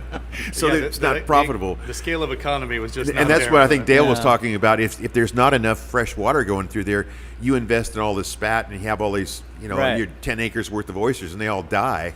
Right. Then you're up a creek. Well, and that's why we need things like USDA crop insurance really to take over. There are programs to alleviate farmers. Just like if there's a giant bug storm and it destroys a cotton field. Yeah. We need that same kind of agricultural reinforcement for oyster farmers. If a hurricane comes and decimates a farm, we need to make sure that we protect our farmers. How many commercial operations are there in this area? Throughout the state, I believe there are 16 permitted farms, 13 are operational right now. I think there's like 130 or 140 total acres of oyster farm. The largest farm is in Rockport, Texas, over in Aransas Bay, Key Legger Oyster Company. They serve them here at Docks. This the house oyster here. The closest one to Corpus Christi is up in Clearwater Oyster Gardens in Port Aransas, Texas. They are great oysters, and they go as far north as Galveston. And you have places like Dan's Oyster Company in Bolivar Peninsula producing oysters up there. So if we started a farm right now, what's the growth duration to get them to market? That's a great question also because, well, first off, besides the application process and such, which is another story, oysters in Northeast Canada and Northwest Pacific will take 2 to 4 years to grow to market. Ain't nobody got time for that here. We do Yeah. it in 5 to 8 months. Really? Yes, That but fast? that is a double-edged sword for sure because on one hand, yeah, our oysters are growing so fast, but you know what else is growing so fast? The algae, the mussels yeah. and barnacles that are making it difficult for our farmers to grow. So they have to manage twice as hard for twice the growth speed. Interesting. That's where you rotate them so they get cupped, right? Correct. You have to tumble them tumble regularly. them. Man, you know stuff. I'm an oyster guy. He's an old oyster. I'm an oyster guy. maybe- I want to be an oyster farmer. Maybe you've heard of Mullet Cove Oyster Farm. See, I thought it'd be a boutique Flower Bluff variety. We Yeah. get the southern strain over there from the folks along over there on Laguna Shores. I've got Yeah, your yeah. logo all designed. Yeah, right. It's got a mullet guy and it's got a flower bluff and it'll have like secondhand smoke in the background. It'll be really nice. Well, branding is a cool thing actually because like there's a really good oyster farm out in Alabama, and where he is called Murder Point, and his farm is called Murder Point Oyster Company, and his slogan is "Oysters worth killing for." And so that like that. branding, that marketing is really foundational in a lot of the success of your successful farms. Flower Bluff Red Drum. Yeah. Red Rum Oyster Company. Murder. Yeah. Like in The Out of Shining. the 130 Oh, so oysters. out of the 130 acres that you said that they're farming in Texas, what kind of production is that? Like how many oysters are coming out of there for market? So I tell people you should aim for about 250,000 oysters per acre. Really? Yes, it is a game of production, and you need about 2 people for the first acre and 1 person for extra acre. So if you got a 1 acre farm, you need 2 hands, or you need 2 people. 2 acres, you need 3. 3 acres, you need 4 people. Blah blah blah blah. And when you get up to about 6 to 10 acres, you're going to have some scale of economy where some of that labor starts to taper off. But this is it's a very labor-intensive industry, and you're trying to produce millions of oysters, and especially if they're growing in 6 months, like you're trying to get multiple crop turnovers a year depending on your seed source. Now, what about instead of hands? Does it have to be hands? Is there any equipment or things that people use? There is, and there's some technology to make it more semi-automated. It's still in its foundational phase, and it's pretty costly, but it's still a very labor-intensive industry. You need people. Well, mo- when someone invents the oyster gin, they'll be multi-millionaires. The oyster trampoline. If you make the oyster trampoline, I will invest. I will invest like Elon's going into AI. Then the oyster will have to grow legs. We can use drones to turn them over. Yeah, exactly. That's right. That's right. How many restaurants locally in town source Well, oysters? I don't know Most the of them? exact number, but a good percentage. And if you want to find out where you can eat farmed oysters throughout the state, you can go to the website of the ORC, txoystertraining.org, and we have a map viewer that can show fine Texas oysters. And we have restaurants that are known to sell farmed oysters from Dallas to South Padre. So is there any way for anybody, do you have to be a restaurant to buy, or can you just go talk to them and get a boat sack? Or how does it work? Anybody can buy. If the farmer has a buyer-seller permit, they can sell to anybody, anywhere, at any time. Cool. So, and I recommend that a lot of times. Like, Yeah. It's easier going to a bar or restaurant, coming here to Docks. Yeah, But yeah.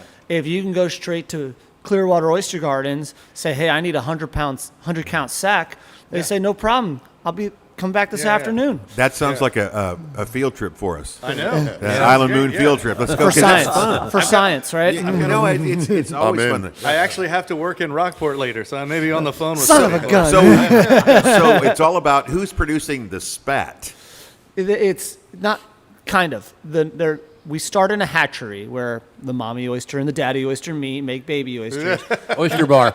And they'll go through a series of metamorphosis. After about 14 days, they'll go through their final change, their final metamorphosis. And at that point, they sit down. And that's where you have a spat. In the industry, we colloquially call spat seed, because unlike when you're dredging, you're getting those big reef balls. Y'all probably know. We're trying to grow single set oysters, so one oyster per seed.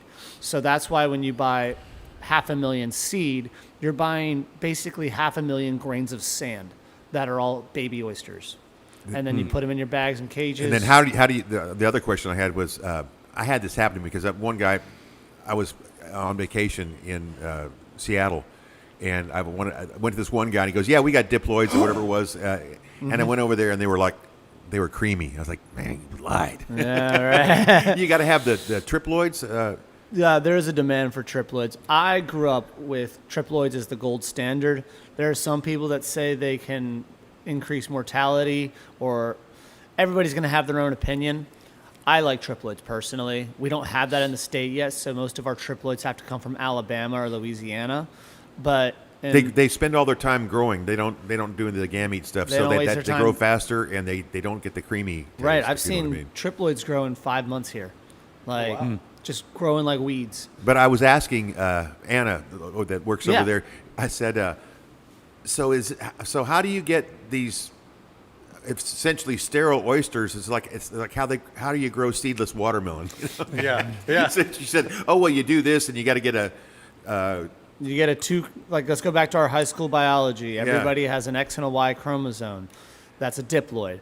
They found a way to make two X's and two Y's, and they cross that 2X, 2Y with an X and Y, and it makes a 3 chromosome oyster.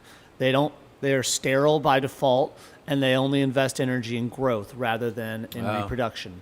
Are they as smart as the other oysters? Or Oh, they're smarter. They're smarter because they don't have to worry about doing stupid things like having sex. They have a lower alcohol rate of Oh my alcoholism. God. All the stuff that gets Think people of into all the things trouble. we could do if it wasn't that. Stay out of the oyster bars. Okay, We'd be living in glass buildings. that's why they have a recovery for. Well, the how oyster far bars. south can you grow oysters in, say, in Baffin Bay? If you had the right seed, yes, you could. It's all about. It's a war of attrition too. If you have the means and I don't think Baffin Bay would be an ideal place given the salinity and lack Yeah, of that's seed. what I was wondering. There is a conditionally permitted farm in Port Isabel, though. It's 1 acre, very small. It's not permitted yet, but I'd recommend staying north of the JFK Bridge all the way into Galveston. Huh. Because of the water flow? Lack of, it keeps the salinity down? Exactly. Because of it's a riverine-based estuary. Rather, If you look at oyster literature, they say 85% of the natural oyster reefs across the world are like ruined. yeah, like 90% of all reefs in the And world like are gone. and Galveston and Upper Coast got inundated with those those hurricanes. Yeah, it got silt. Hurricane It killed- Ivan destroyed it just Galveston killed. and- It Really? killed all the oyster reefs with all the silt.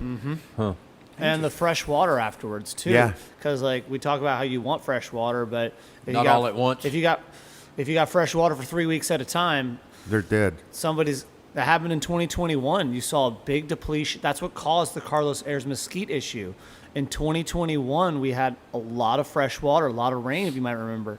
And then in 22, you saw all these shells just without oysters, and just all the populations had depleted because the floods had just suffocated all the animals. How's San Antonio Bay? Because that was Yeah. that used to be the gold standard. I have cousins. Sea Drift's great. I I had- love Matagorda and San Antonio Bay. I had cousins that live in California, and they would get the same sack that I would. I was like, I got these for $35 over at Morgan Street. Yeah. And he says, we get ours at Ralph's Supermarket, and they're $150. Yeah. And they're the same ones. They got the same tag on them. Yeah, exactly. And this industry, it's at the beginning, and the hardest part of any business is starting up. And the best way to support these farmers is to buy their oysters. So I recommend contacting those farmers. They all talk to you through Facebook and Instagram. Go to that map site that I said on my website, txoystertraining.org. Contact these people, buy their oysters. You have the opportunity to help them.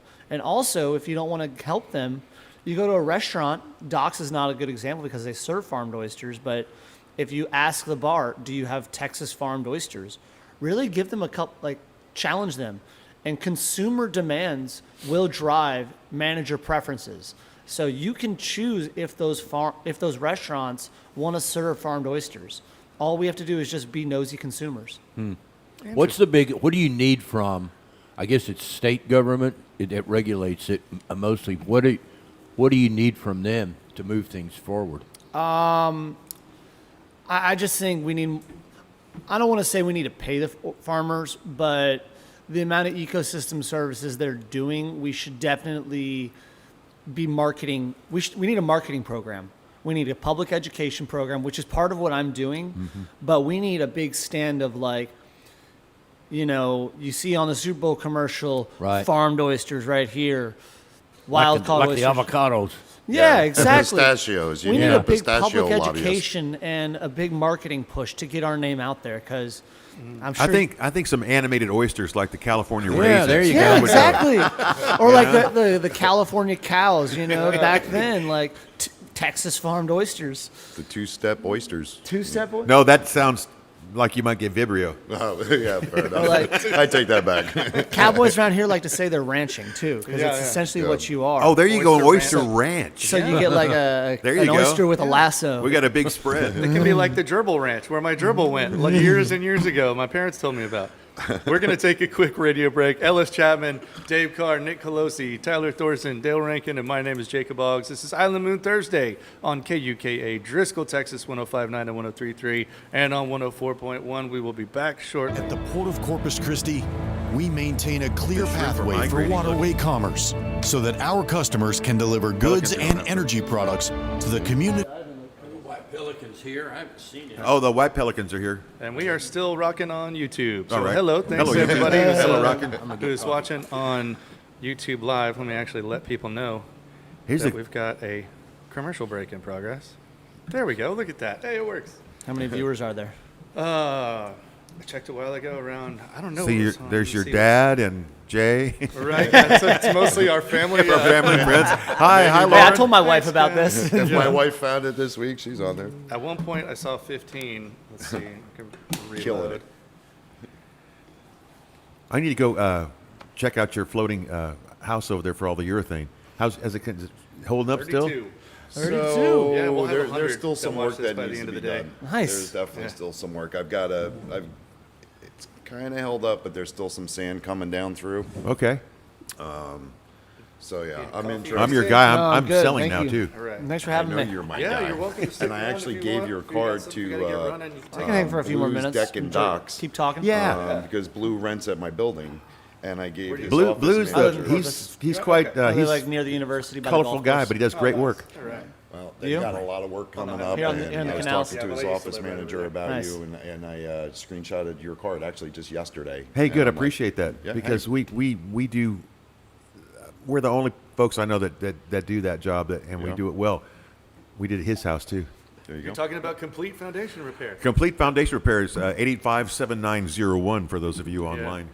Well, and I wish there was a way. I didn't get the citizens reaction line, Ocho Ocho Blake. I Yeah, didn't get the thing from there. We go. Stan Bryan will be on there. I'm sure he's Yeah. he's replying I all, think all Frank kinds is of using things.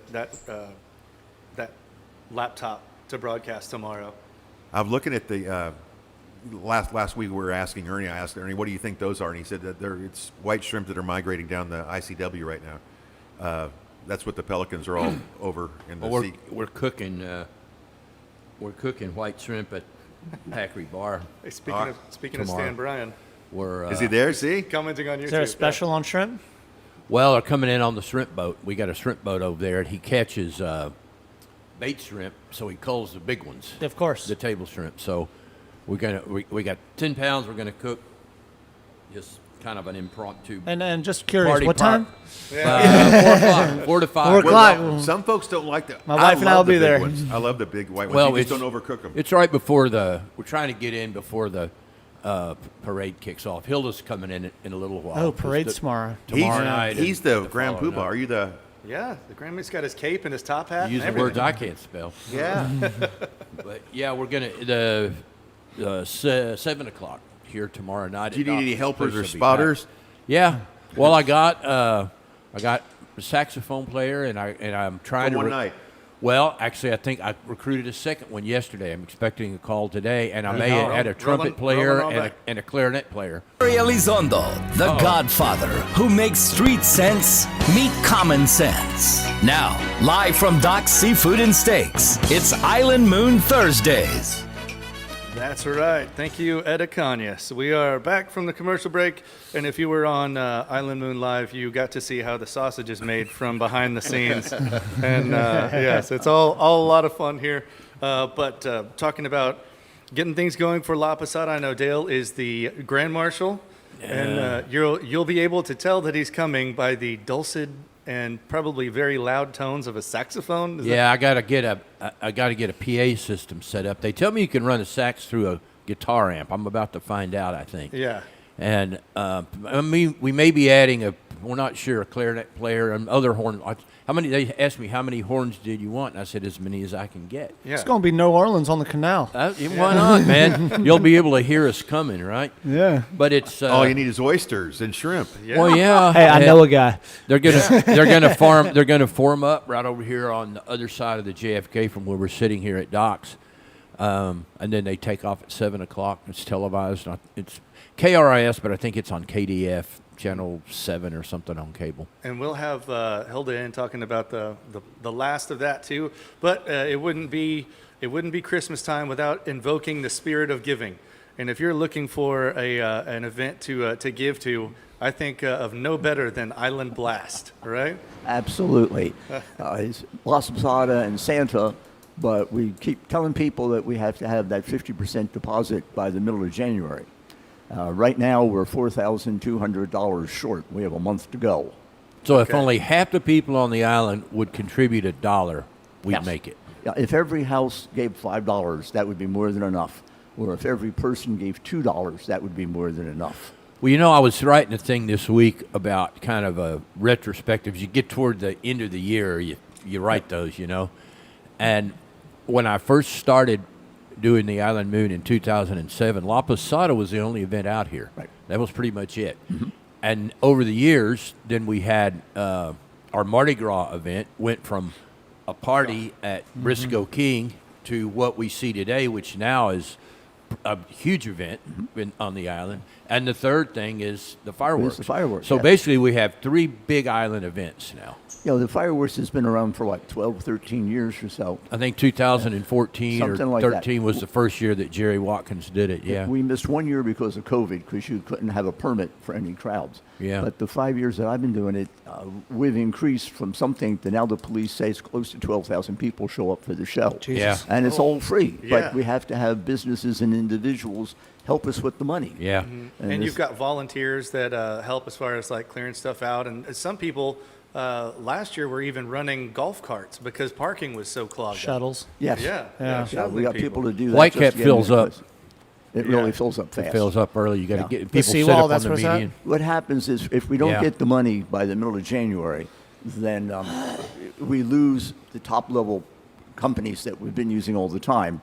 And if they'll get gobbled up, if we don't accept the offer Yeah, right the yeah. beginning of the week, people are in line to take it. And then we have to go to second level shows, which are not as good. Well, and then cheaper. before long, you'll be calling me, and the Yeah. 4th of July show is going to be my drone with some glow sticks Yeah, attached to well, it. you are and- my backup, And yeah. nobody wants that. Nobody wants that. You, guys. you are my backup of drones that'll be dropping I fireworks. was That part would of be an nice, yeah. organization one time when I lived up north, and the volunteer fire department went through some kind of training, and they did the fireworks show. Yeah, I've been in some places where they did that. Yeah, But of course, until something went wrong, and then they went and hired professionals. Yeah. yeah. Having the professional, this will be the third or fourth year we've been with this company, and they like us because we accommodate them exactly Well, the way they want the Yeah. things ready. Well, you know, and they do a great show. They've If got you- a great point to sit there and shoot off of. You can watch it from Yeah. the water, and watching fireworks out from over the water is just incredibly Oh spectacular. yeah. And the thing is that right now the company that we're working with, we have the second and third degree explosions. If you go to a smaller company, they On can't purpose, afford. just for the Yeah, record. yeah, we count Spoil Island as the fourth explosion. Yeah. But if we can't do that, then the smaller You have companies- larger mortars, Yes. the Yeah. 5-inch, right, or the Yes. Six, I could tell the six, up to difference when 6 they went to inches. those larger pods 2 years ago, I think it was. Yeah, You these could are really the- tell the difference. This is the 6-inch canister, and this gives us the triple explosion. And the smaller companies just can't afford that, and it's a lesser show, and we're not going to have the show on the 4th, if we have the money to do any kind of a show. So right now, So we got to get the push on the next 2 weeks. yeah, we have to do either write a check to Island Blast and drop it off at the POA, who don't sponsor it, but they're a mail drop for us, or go to GoFundMe and scroll down to Island Blast. And literally they say, what do you need? It's like anything. Did you get it worked out with the POA for them to include notice in their cam? That's being discussed. In that I met with them to ask, and they had said that they were going to have to charge us for us, and that would have cost $1.50 a sheet of paper, which would have been like $8,000 or $9,000. Are they having these delivered individually by chariot? What's the? What kind of Well, I paper? said it. If you charge me $8,000 a letter, that's my money. Yeah. It gets me nothing. So Well, I hope it gets worked out. hope That's so. always been that's half the money. Oh, that's most of it. It comes that's after the biggest. first of the year, but Get a still. stamper. That's the Yeah. biggest Yeah. income, and that pays for the July amount. Right now, it's literally individual and stuff that the Moon puts out in PBA, and we put out there and that thing. But We'll get a push on the we got to next get a couple of push to get weeks. it in here, but we'll make it. If Well, you get distracted with La Posada. Yes. And now with that got that behind us after this week. after this week, if we can get more publicity, we get on Facebook and Nextdoor, and of course you put the Moon to back us up, and we got to make it. But it's a great show. It'd be a shame to lose it, but we need Yeah. help. We've got the volunteers to do it, the fire department, the police, all these people donate their time and effort to us. The small group, my friends who help run the thing, but we still need cash. Yeah. So anything. Oz, can you put a QR code to the GoFundMe site in the Moon? Yeah. So somebody could. We can do that. Yeah. Yeah, I that think might be you have good done idea. that. Yeah. We'll get it set up for sure. Sure, that would So- make a big help. That make it real easy for people to do it if the Moon could do that for us. We can do that. Yeah. So it's GoFundMe is Island Blast. Yes, GoFundMe, scroll down to Island Blast.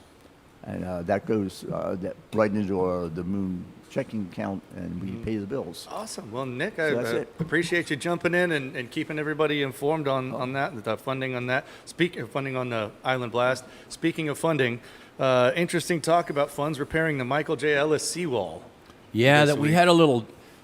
So this week the Island Tech, the TERS, the reinvestment zone, had a meeting about the last $2 million, give or take, for the Briscoe King Pavilion. And when they started talking, it wasn't on the agenda, but the first thing that came up was a guy from the Gulfstream got up and said, there's $15 million in the TERS set aside to repair the seawall, which is a big deal. And but there's only $400,000 in the TERS, and it's at first blush it sounded really bad, but when you look into it, there's a couple of $1 million, $2 million already set aside this year to do work on the seawall, and you have to do the engineering work before you start doing the actual repairs. And that $2 million is there, so the work is ongoing. It sounds like it's not funded, but it is. Yeah. You don't need $15 million all at once. Well, and speaking of engineers, I reached out to John Michael, who's had a big hand in this Yeah. from years ago, and he was going to jump in, but he's headed out of town for a while. But he was talking about hopefully Peter, meaning Peter Zanoni, Yeah. would come up with some kind of plan to make sure that the funding is there before we get another storm.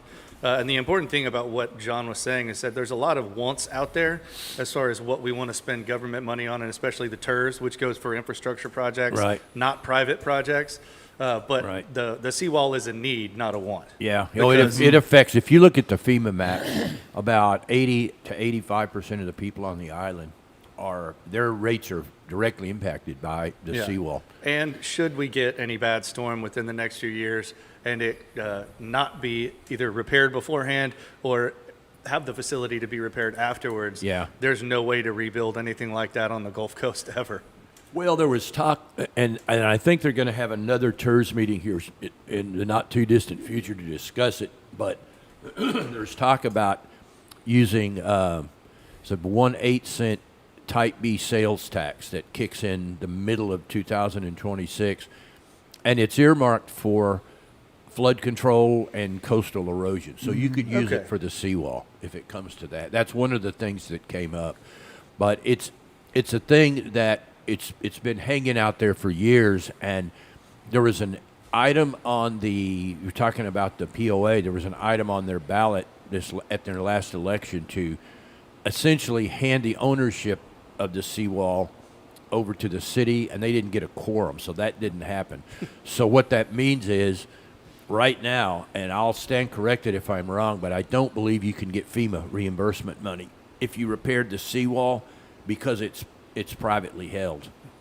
And so I don't know what the resolution to that is, but they did grant the owners granted, I think it's a 25-foot easement on the back side of the seawall, so you can get in there and Yeah.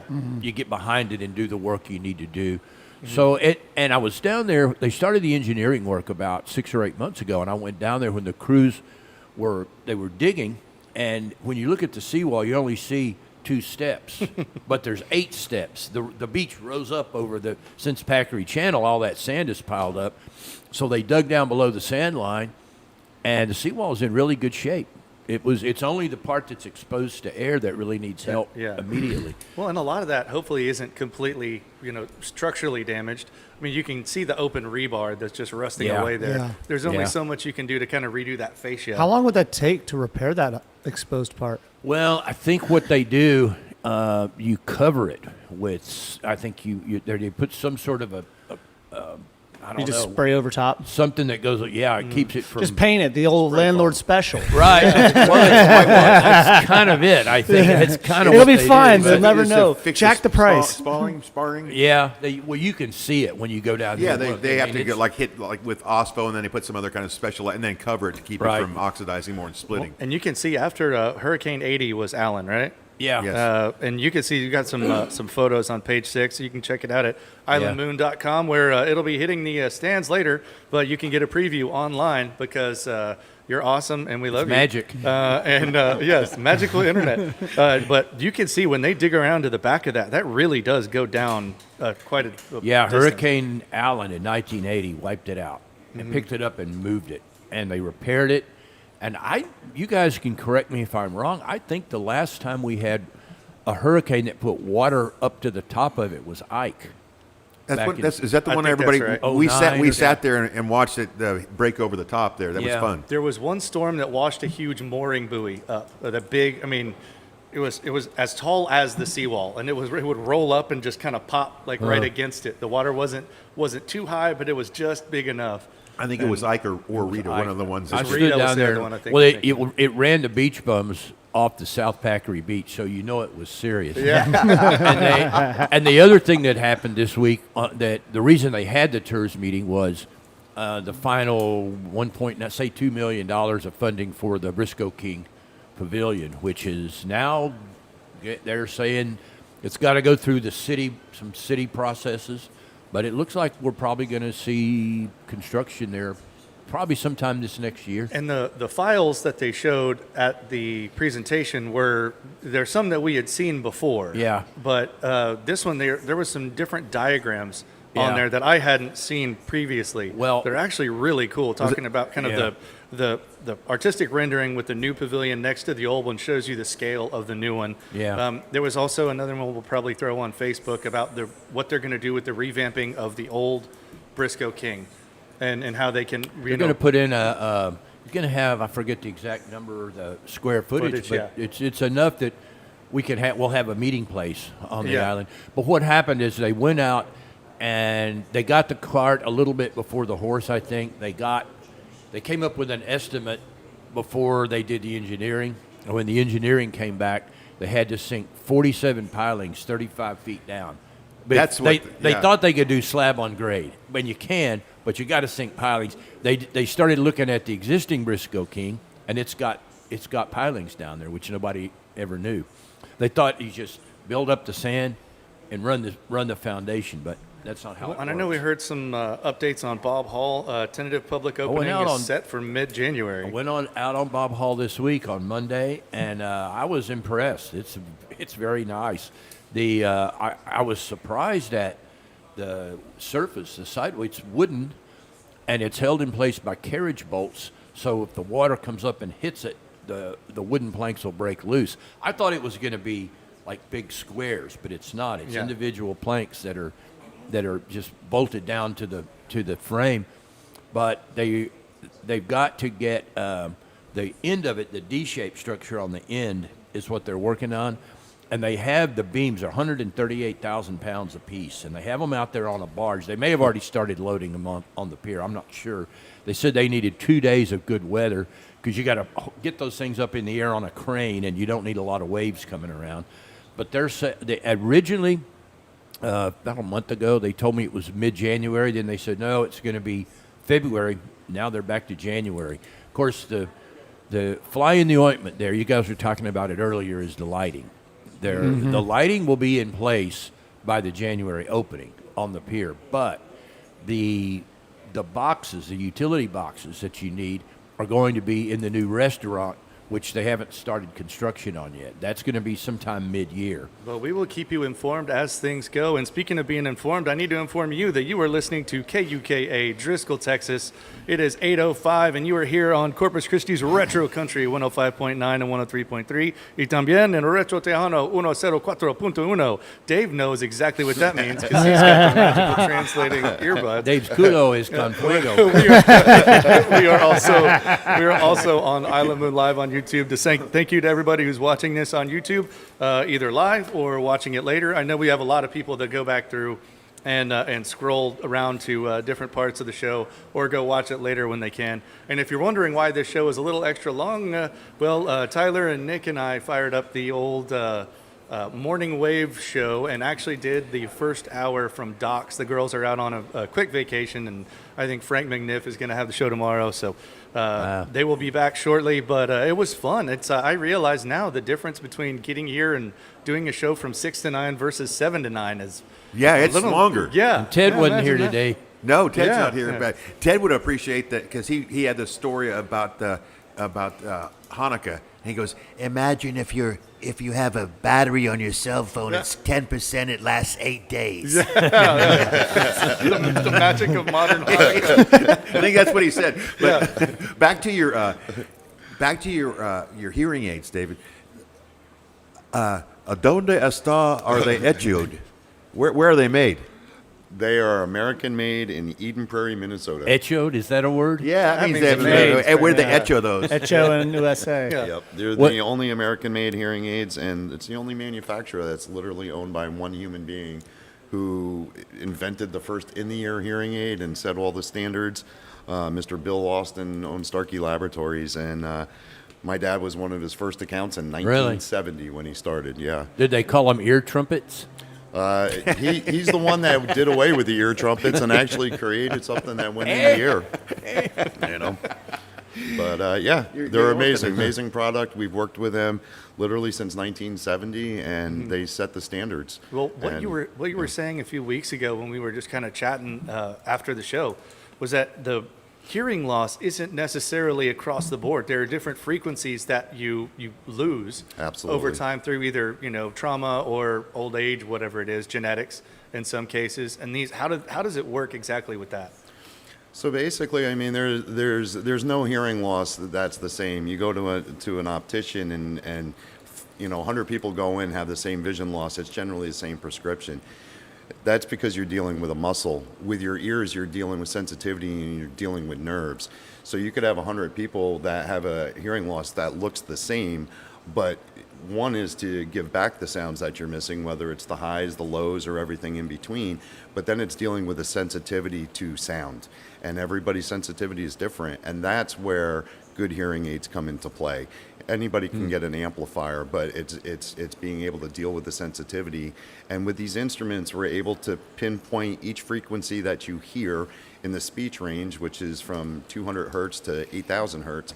And then we're able to give the soft sounds back at the same time as taking uncomfortable sounds as they get louder and put them into a smaller range to keep you comfortable, no distortion. And these are the things that we've dealt with for years is, okay, if we're going to give you comfort in a noisy place, you may lose some clarity. So it's always been a trade-off. seesaw battle. But now with the AI technology and with this product, it has a neurological AI, which has never been heard of. It's the first of its kind. We're able to take all of those sounds, put them in without any distortion, fit them into your range. It really is superhuman hearing. It's as natural can be. When did this product come online? How old is this? It has been available to the public for about 2 months. Wow. Yeah, Is it available here it's in gone Corp? through a lot of beta testing and a lot of centers. You just finished it on Halloween, basically. What's that? You basically just finished it on Halloween. Yeah. Wow. Is you there need to start anyone- getting the flyers out. Right. Is there anyone in Corpus selling it? There is a center on Everhart, I believe. Hopefully within the next year, this coming up year in 2026, will be open on Padre Island itself. Well, you and should having this have product. plenty of customers in Corpus because we've always been a heavy metal music town. There you So go. you got a lot of hearing damage going on around here. You've got that. You've got the military, dealing with the planes and things of that nature. Yeah. And, you've got a lot of people out on the water, scuba diving, the cold water. There's a lot of things that play into hearing loss and to tinnitus. So I started anytime I'm out dove hunting or any kind of hunting, I now wear ear protection, the entire time. And now that they've got, the better Walker's game ears from the beginning of that, it was just an amplified microphone that would cut off at a certain decibel, right, when you fire the weapon. right. And I've been, extremely happy with those. I just realized that, had I known better, I would have still maintained a bunch of my hearing through my days of firearms. Well, Yeah, the same manufacturer that makes these instruments also has a side company. You may see it in the Xfinity Racing Series. It's Sound Gear. And actually, the grandson of the owner of the hearing aids is racing Xfinity on Saturdays. Hopefully, he'll be racing the Sundays coming up. But it's sponsored by Sound Gear. And Sound Gear, we also fit. They're custom-made digital devices for hunters. It elevates the sound just enough so that you can hear the deer or the elk. That's or what I was going whatever. to ask you. Can you use those for deviant purposes like that? So, like, if we're like we have a super hearing, like I could hear Jay burp in Flower It Bluff, tra- right now, translates deer language. from right here. Like, I could, you could hear an ant walk if you wanted to. could hear We could set them up. You can But, hear the buck bleeding in the woods. Meh. Hey, helping to locate Well, them and things. but Just no don't- drones. Just don't use a drone. Exactly. on another subject, Dave. You live on what we refer to as the soda straw, the narrow portion of the main canal. Yes, I where do. We've got a lawsuit filed now by one of the people whose property was damaged in the storm in 2024, and the POA now is working to fortify the area, the narrow part of the canal where you live, The problem they're having is they can't get in there to sink sheet piling because docks and decks are in the way. I read your article yesterday or the day before, and it really sparked a lot of questions that I have, which I would really love for the POA to address. You know, if in your article, you know, it states that they need 3 feet to be able to come behind our decks and our docks. What does that mean? You know, I've got a boat lift, and the majority of the decks and docks on the Gypsy Bounty Canal, if you will, you know, both sides, we all have, you know, boat lifts. Right. So, and, you know, There's going to have to be some kind of policy for getting in there, because that canal where we're talking about, it's between the Gypsy Bridge and the Cruiser Canal. correct. Once they opened the canal, it scoured the bottom to within a foot or two of the bottom of the sheet piling. Yeah. I talked to Jerry Watkins, who's doing the work, and he said that there's around a foot to 2 feet of piling still left down there. So what they're going to have to do is go through that crucial area and I think it was 18 feet, if I remember right, 18-foot pilings. And the area they're working now is from Whitecap Bridge south to where the turn goes up to the main Right. canal where we're talking about. There's only, I think he said, 10 docks there that are in the way, so they can armor most of that. Right. It's the area where you are, from that corner up to the Gypsy Bridge. I think he said there were 50 docks, which seems like a lot. It's But- possible, 25 on each But side. ironically, what happens is the narrower the canal, where the faster the water goes, the more acute the problem is. Yeah. But if you live on a narrow canal, what do? You try to build as big a dock as you can, because it takes up lot of traffic. more of the space. Instead, if you're on a wide canal and you go out 15 feet, it's no big deal. But if Yeah. you're on a narrow canal, it squeezes everything down. So everybody that's in that area wants to build a dock out as far as they can go, and so that's I mean, part of the especially problem. where I'm at, I'm right next to the Gypsy Bridge. So, you know, I sat out there and watched that whole thing done by, you know, the city, and dropping all the boulders and everything Yeah. in. So they've made that canal even more narrow under that bridge.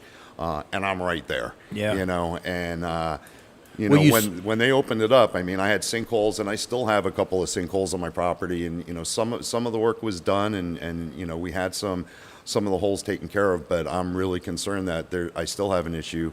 Nobody's come back to look at it any further. I mean, Jerry was great getting out there immediately for my immediate you know, erosion there. But there's still some going on, and you know, what's it going to take to shore up the bulkhead? You know, and this all started once they opened up the water flow. You're going to have to sink deeper sheet piling, and in order to do that, you have to get access to the bulkheads, and to do that, you have to somehow get past the decks and the docks that are blocking the way. So that's And my so big question: is what how they- and the cost. And the POA is going to have to address that, and they're probably going to have to set up some sort of a incentive program or somehow to get people to do that. And then when you build back, the most important thing is don't put any pilings within 3 feet of the bulkhead, because that way all you have to do, you cantilever out. You can still have your deck up against the bulkhead, but if you need to get in there to sink pilings, you just remove that piece of the deck and you're okay. Right. So that's where we are moving forward. There's still a lot of unanswered questions. Yeah, and I know there's a meeting coming up, I believe is it Tuesday this week? There is. And I will absolutely be there as well. But it's really trying to get those answers. And, you know, like you said, there's one lawsuit that's out there. You know, I don't feel there should be a cost to the homeowners for this damage due to the flow that came through that was unforeseen. They didn't expect it. They opened it. And the next thing you know, we had currents ripping through there and pulling the sand out. You Well, know, I can say it wouldn't have been that bad if they would have opened all 3. Yeah, and Yeah. that's There kind it of is. where, and I addressed Yep. that in this week in the Moon. The question, of course, is when they're going to remove the dams and and the answer is when the Commodore's Canal is open. Yeah. Now, the other side on Cantata, that's a different story. That's just human folly. We're stuck. There's nothing happening there. But basically what I think will happen in Cantata we'll open up the rest of the canals, and the water flow will blow out the culverts that are there, and that's what we're going to have because Yeah. the effort to get box culverts put in is just stuck. The city's waiting on the POA, and the POA is waiting on the city, and there's nothing happening. Yeah. So I don't think that's going to happen anytime soon, but I do think we're going to see there's no timeline on when the canal is going to open because it's in the regulatory process, but I think it's not more than 3 or 4 months is my guess, and that's a guess. Right. But once it opens, you're gonna have water coming through there. I'm praying, the trout fishing was great as soon as it opened. I was Yeah. catching trout left and right in my backyard. Yeah. So, I welcome that.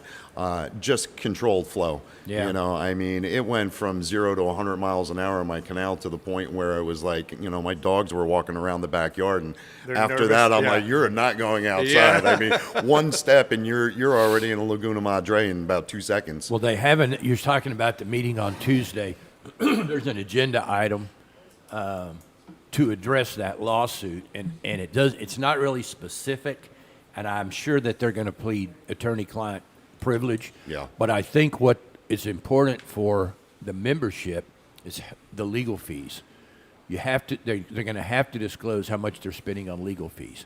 They're going to probably not want to do that, but we need to know what's going on. Absolutely. It's our money, and when somebody 100%. sues the POA, they're not suing the board; they're suing us. Right. Yeah, well, and it's our money, and everybody wants a great deal. And if you're looking for a good deal on that new car or truck, or you need to sell yours, you need to go talk to Frank the Bank at Discount Motor Company.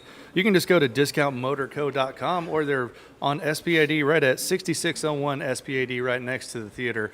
And go talk to him. Don't talk to one of those young salesmen that don't know anything. They don't have time in the business. Or say, hang on, I got to go talk with my manager. No, you want to get the best deal. You want to save money. They'll pay you $500 more than CarMax for your vehicle. He wants to buy that old car, truck. If you need fleet vehicles, if you need anything, you can drive by. They've got their yard right there on SPID. You can't miss them just south of the theater. If you want to call them, you can call them at 361-851-2900.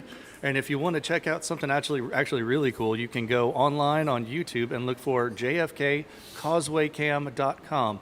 And it's a view actually from the back of Keel Street looking at the JFK Bridge. It's a really clear camera. It runs 24/7. You can check bridge conditions and traffic. Call Frank the Bank with Discount Motor Company. And speaking of traffic, TxDOT was doing some maintenance on the bridges over the Humboldt Channel and in the North and South Relief channels. All that has started, so as you're coming onto the island or leaving, be careful because it will be down to one lane at random times. I ran into Frank. He did the auction at the kickoff party for La Posada. Yeah, he's other quite the night. auctioneer, man. He He's was good. working. I meant to call him today to invite him in. We'll see if we can get him in next week. We haven't had him on in a while. But we have Hilda here, the La Posada season. We're in that time of year where stuff going on all the time.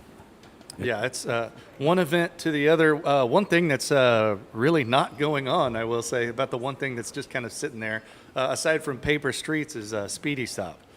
Oh, I've communicated with them this week, and they're in the final portion of their permitting, and he said they hope to do a groundbreaking.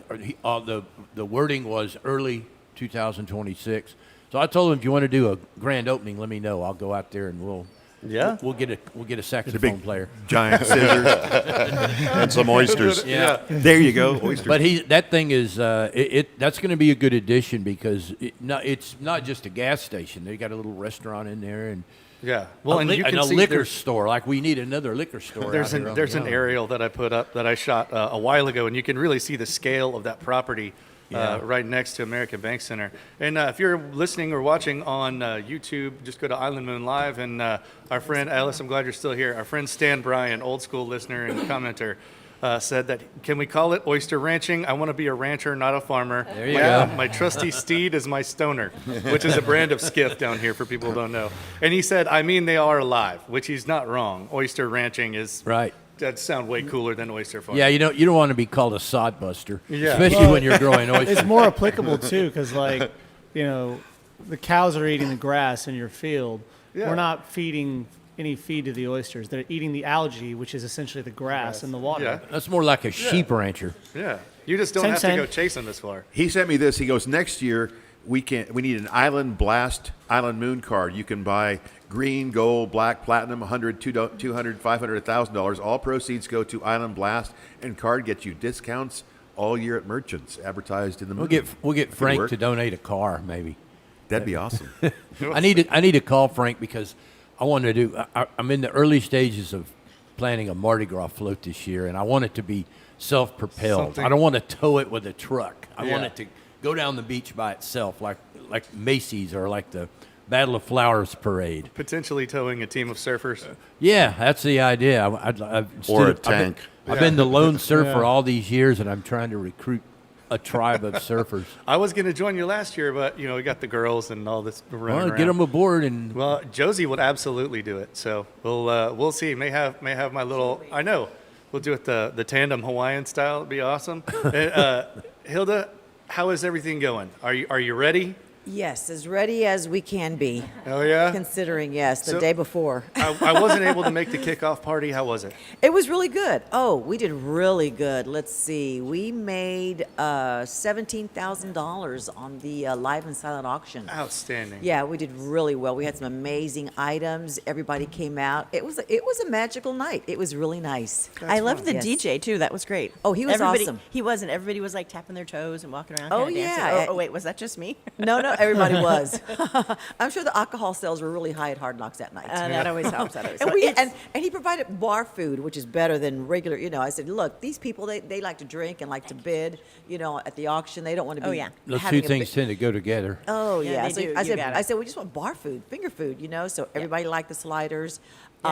Great attendance, like I said, made a lot of money. Yeah, it was full in so- there. It was So if somebody's coming out Friday night, tomorrow night to watch the parade, what do they need to know? When and where should they go? They need to know that over here at Docks, parking is free. Just get here early.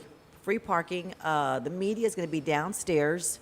Here at Docks, right? Here at Yeah. Docks, yes. The parade starts. It's going to be televised from 7 to 8. Chris Six will be, the Hoffmans will be the Oh, that's right. broadcasters. Yeah, and the- he always wears the funnest suits. oh the yeah, funnest they're Christmas cute. Suits, They're yeah. super cute. So they'll be downstairs. They're going to be here at Docks this year. We're Yeah. going to be here at Docks, and we're going to have the Marines here. We have like 8 Marines stationed here. They'll be here with the boxes, and just bring an unwrapped toy. Be sure that admission is free, but just bring an Bring a unwrapped toy. And remember the older kids. We did get a bunch of bikes. Yeah. We got adult bikes. Finally, it was awesome at the auction. Right. Yeah, you so did. yeah, we got to remember the 12-year-olds, the 14-year-olds, because we That tend to tends buy. to be what happens. Yeah, People, we buy toys for the little Speaking ones. Yeah. speaking of girls that age, today is the Padre Island Farmers Market. It's the Tula Blue sale of the year, and I think Tula Blue would be a great gift for teenage girls. Oh, absolutely. People, Oh, I teenage girls. agree. I mean, Oh, I'm a they would teenage love girl in that that. respect. I love Tula Yeah, Blue. I get compliments all the time everywhere I go on my Tula Blue. Oh, And I say- absolutely. And that is the it's big beach sale today. proof. It's all beach proof. It and is. gosh, It's everything proof. So where does- so that's a great place to buy some La Posada things. They need to buy an ad. So I know, right? So So- where does the money go that you raise? You said you raised $17,000. So we raised $17,000 at the auction. We got a huge donation from Group One, GMC, Coastal Bend. They Nice. gave us $20,000. Wow. They were a Awesome. platinum You could buy a plus. lot of It's the toys with first that. time we had to create a platinum plus level. Platinum has always been the top Yeah, top okay, tier. we had to go platinum We had to plus. go platinum plus for them. So we are giving another $5,000 to Robstown, the youth organization in Robstown. We're going to present a check for $5,000 on the 18th. We're going to meet with POCA, which is a Police Officers Christmas Angels, on the 18th. We have a Yep. board meeting to decide how much we're going to give them. We've given them anywhere between 5 and 10 every year. That's awesome. And we're probably going to give them a little more, we're hoping, because these police officers, they know on their beat or their route, whatever you Right, want to they call know it. who needs- They who needs know help. which kids do not have toys, do not Yeah. have food. Not only do they get toys, they also get a box of food from HEB, and it's not just for the night. It'll last the whole Christmas holiday. Yeah. Because the Aw, that's majority of awesome. these children, they eat while they're in school. Right. And so when they're Right. home for the holiday, there's no food. Yeah. So they That's make such a sure sad that thing. it's a big box. It's full of food, Oh, good for them. sandwich stuff, Yeah. all kinds of stuff, ham, you name it, tamales, just so it'll last during the whole holiday season so they can, be fed. So we're doing that for Poca. We've always given to Casa.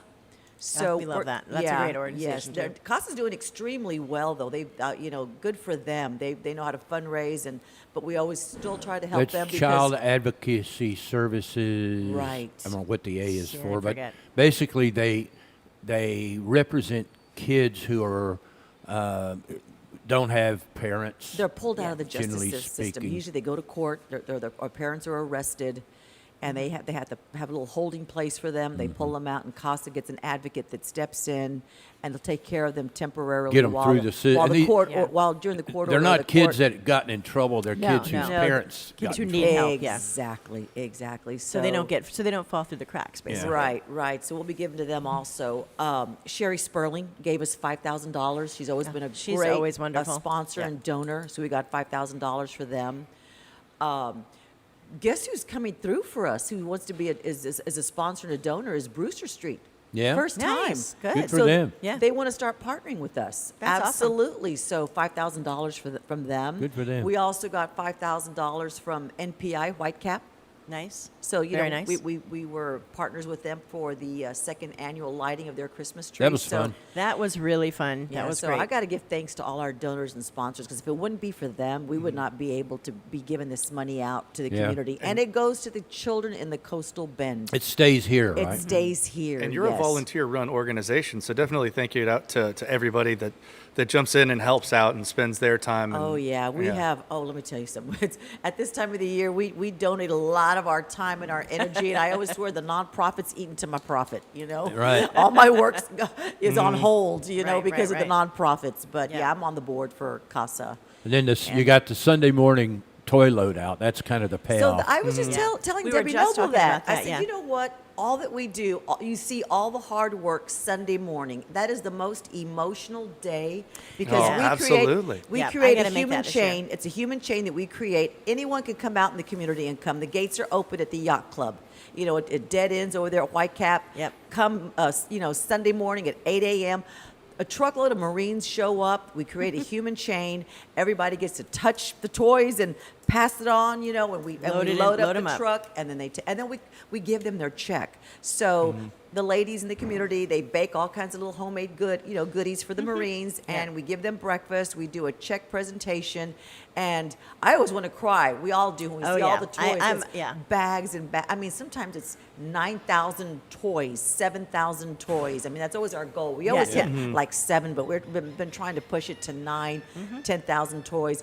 The land parade this year, we collected, I want to say about 10 bags of toys. No, I saw that. It you was collected a lot. There were people awesome. running out with big bags and Yes, giving them to and the so fire trucks. Yeah. In the years past, I know it's fun. You see Santa and the fire Yeah. trucks are going crazy, but really the purpose is to collect toys. Is to give toys to And Santa. Alex, seems exactly. counterintuitive. Alex Karras did a great job this year about promoting that and Yeah, saying yeah, it's yeah. for the kids. So- Bring toy, So tell people the story of La Posada. Why have we been having this here on the island for over 50 years? Well, Dale's our grand marshal this year. Yay! Yes, Thank you to Dale Rankin for Yay, being our grand marshal.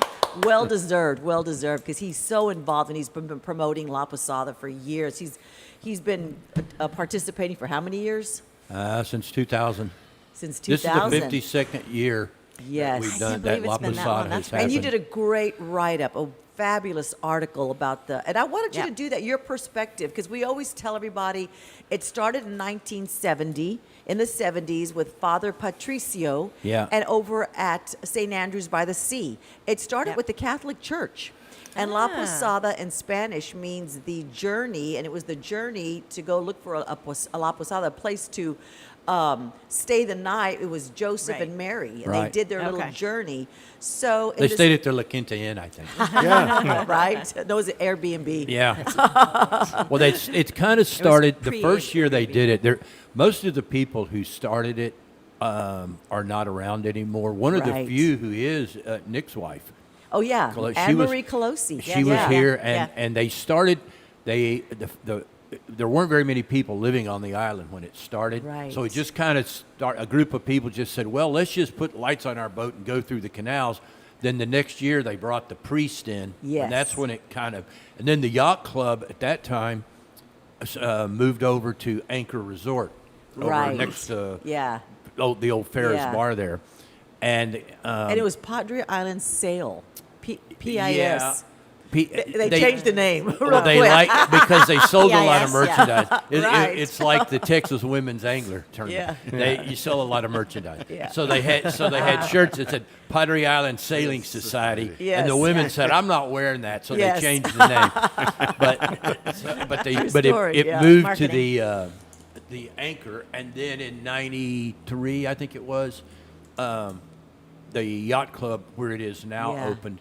And it moved over there, and for several years, it was the fireworks when it started and La Posada, where the money was all managed through a 501 account over at Seashore Charter Schools. Mm-hmm. And then in 2000, and I want to say 14 or 15, somewhere in there, 2015. when Fred Edler and Yes. Vic Oh, took yeah. it over, And it became a 501c3. they took a look at a the books and nonprofit. went, boy, that's not a good idea. Yeah. And one year, I think it was even run through one of the accounts at the yacht club. Oh, could be. It was so And different. So it needed structure. You know, we had even before I took over, you know, and Fred Edler did a great job, but Yeah. we would have informal meetings.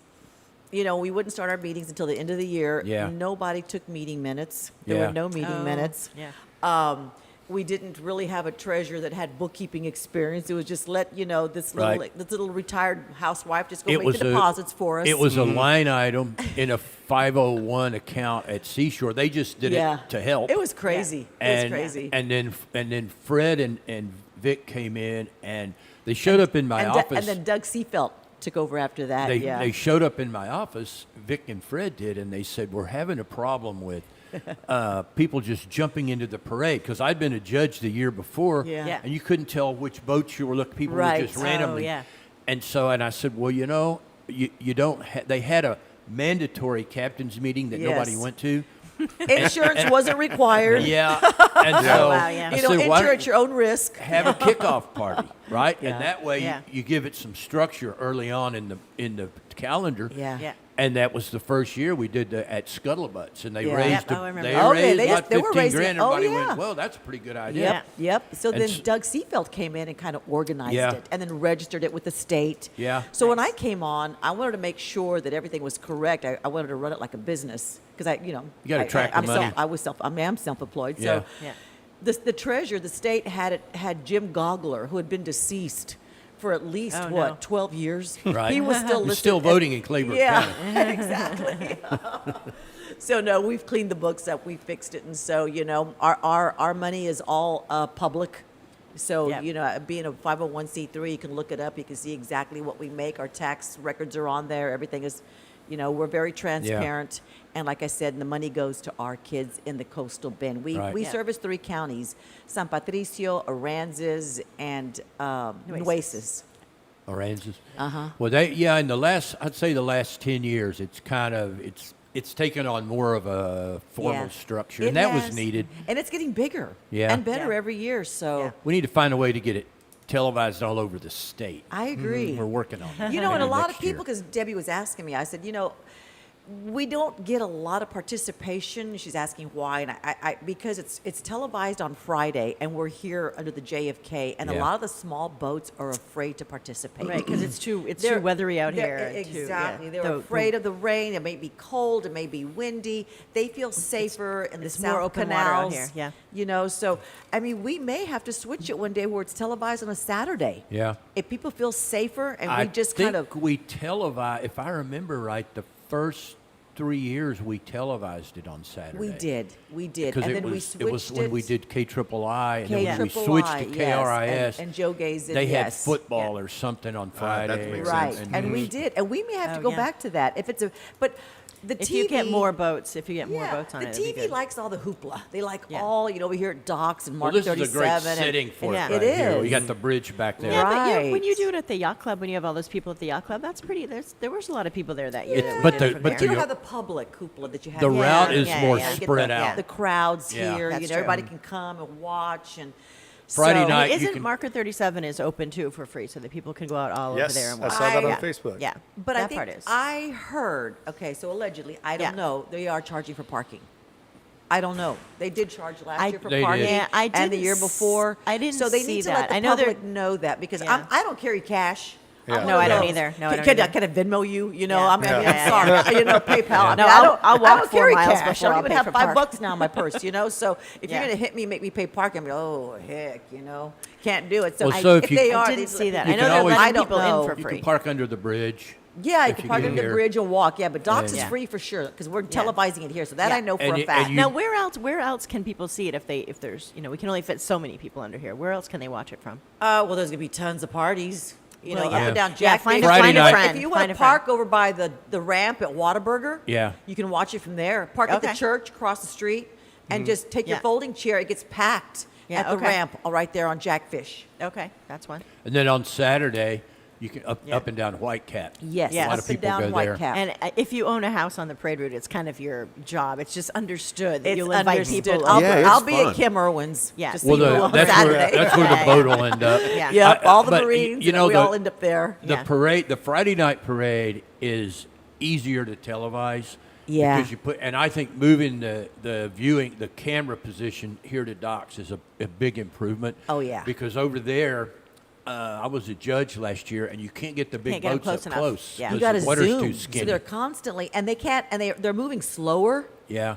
So Right here, you yeah, got since the to, the beginning. cameras have to zoom in, and the public, the television watchers are thinking that the boat is right there, but it's not. Yeah. Right. Camera is zooming in all the way to the Yeah. JFK boat number 1, and here they come, and they're kind of Yeah. slow and stuff. So they just keep zooming in, know. So yeah, this is gonna be a lot easier. The weather looks great too. Yes, it's gonna be nice. I bought a long Santa cape just in case. Oh yeah, you're gonna He be did, you're on it's the very beautiful. tip top of the boat. So Yeah. It's a you're, beautiful cape. on Robert Elizondo's boat. He won, and usually whoever wins is the lead boat. He won last year. Oh, I didn't yeah, realize the how best that went. the Okay, best that's great. decorated boat, and for whatever size. Yeah, he Yeah. won, so he'll be lead boat. Oh, okay. And he hasn't told us his theme. They're very secretive. They're funny. Really? These captains. Yeah, people yes. will poach your idea. Oh yeah, so they won't tell you what it is, and I mean it takes a lot of work. There's thousands of lights. Oh yeah, they're crazy. I love Oh, that yeah. Barbie boat. Was that last year Oh or 2 yeah, years ago? That 2 was years amazing. ago. 2 years Yeah, ago. 2 years ago, the Barbie boat was awesome. And then Yeah. Saturday, you can also go to the boat's stage. At Caravel. Yeah, so you can pull You, up there you at could just go. Whitecap, Whitecap, Caravel, right there. That's where they stage. That's where they take off. Yeah. and Okay. they go. The I'll the meet you there. Saturday night parade, the route is more stretched out. It's it's very harder long. to televise. It's Because long. Yeah. even if you put the cameras at the yacht club, the boats don't come by all at once. And then people No, and are also always, they get lost. Like they They- don't oh, go well- down all the canals. Well, let me I've tell you watched why. them miss some of the okay, canals. yeah. because and people start complaining on Facebook, and everybody's Yeah, got an yeah. opinion, right? But you got to realize these guys. It's a long, long parade. Yeah. And people are partying on the boat. Some of them and they're going to have to pee. They have to, go to the And restroom. so you know and what? stop And so, for, and so Gotcha. a lot of them bail at the You end jump because on and off, yeah. they've had a lot to drink and they've Yeah. been partying. It's a lot of fun. It's like we just better head on home, Yeah. So we That's got kind of people like to the golf disappear. cart. That's the Yes. golf cart parade too. By the end, Absolutely. I try to hit it in a yeah. couple different spots, Right and I'm after like, Gypsy. we're missing like half of them. Yeah, you take a left there and you're going to go to Jackfish, then Yeah. you're like, well, what happened to the tail? They're all gone because Yeah. same reason. With Jackfish, the party over there on Jackfish has been going on. The first parade I ever went to in 2000, I came with Mike Ellis, and that's where we went. Yes, and it's open to the public. So And the Hinkles were doing Yeah. it then. yeah, it's the Wilsons, Lori Wilson's watering hole. Yeah. Yeah, so, and, Well, they and expanded from one house to three houses. three now houses. you got Oh, that's a nice. band, dinner, and dessert. but the neighbors have moved. So no. last year she had to do the main course, the main course is private. Yeah. We feed the Marines, Right. and that's a private dinner. Yeah. And then we don't. The rest of us, all the board of the boards from the yacht club, all the board of directors of the yacht club and La Posada, we wait because we're there helping. And as soon as the Marines finish, then we can eat. You'll be there.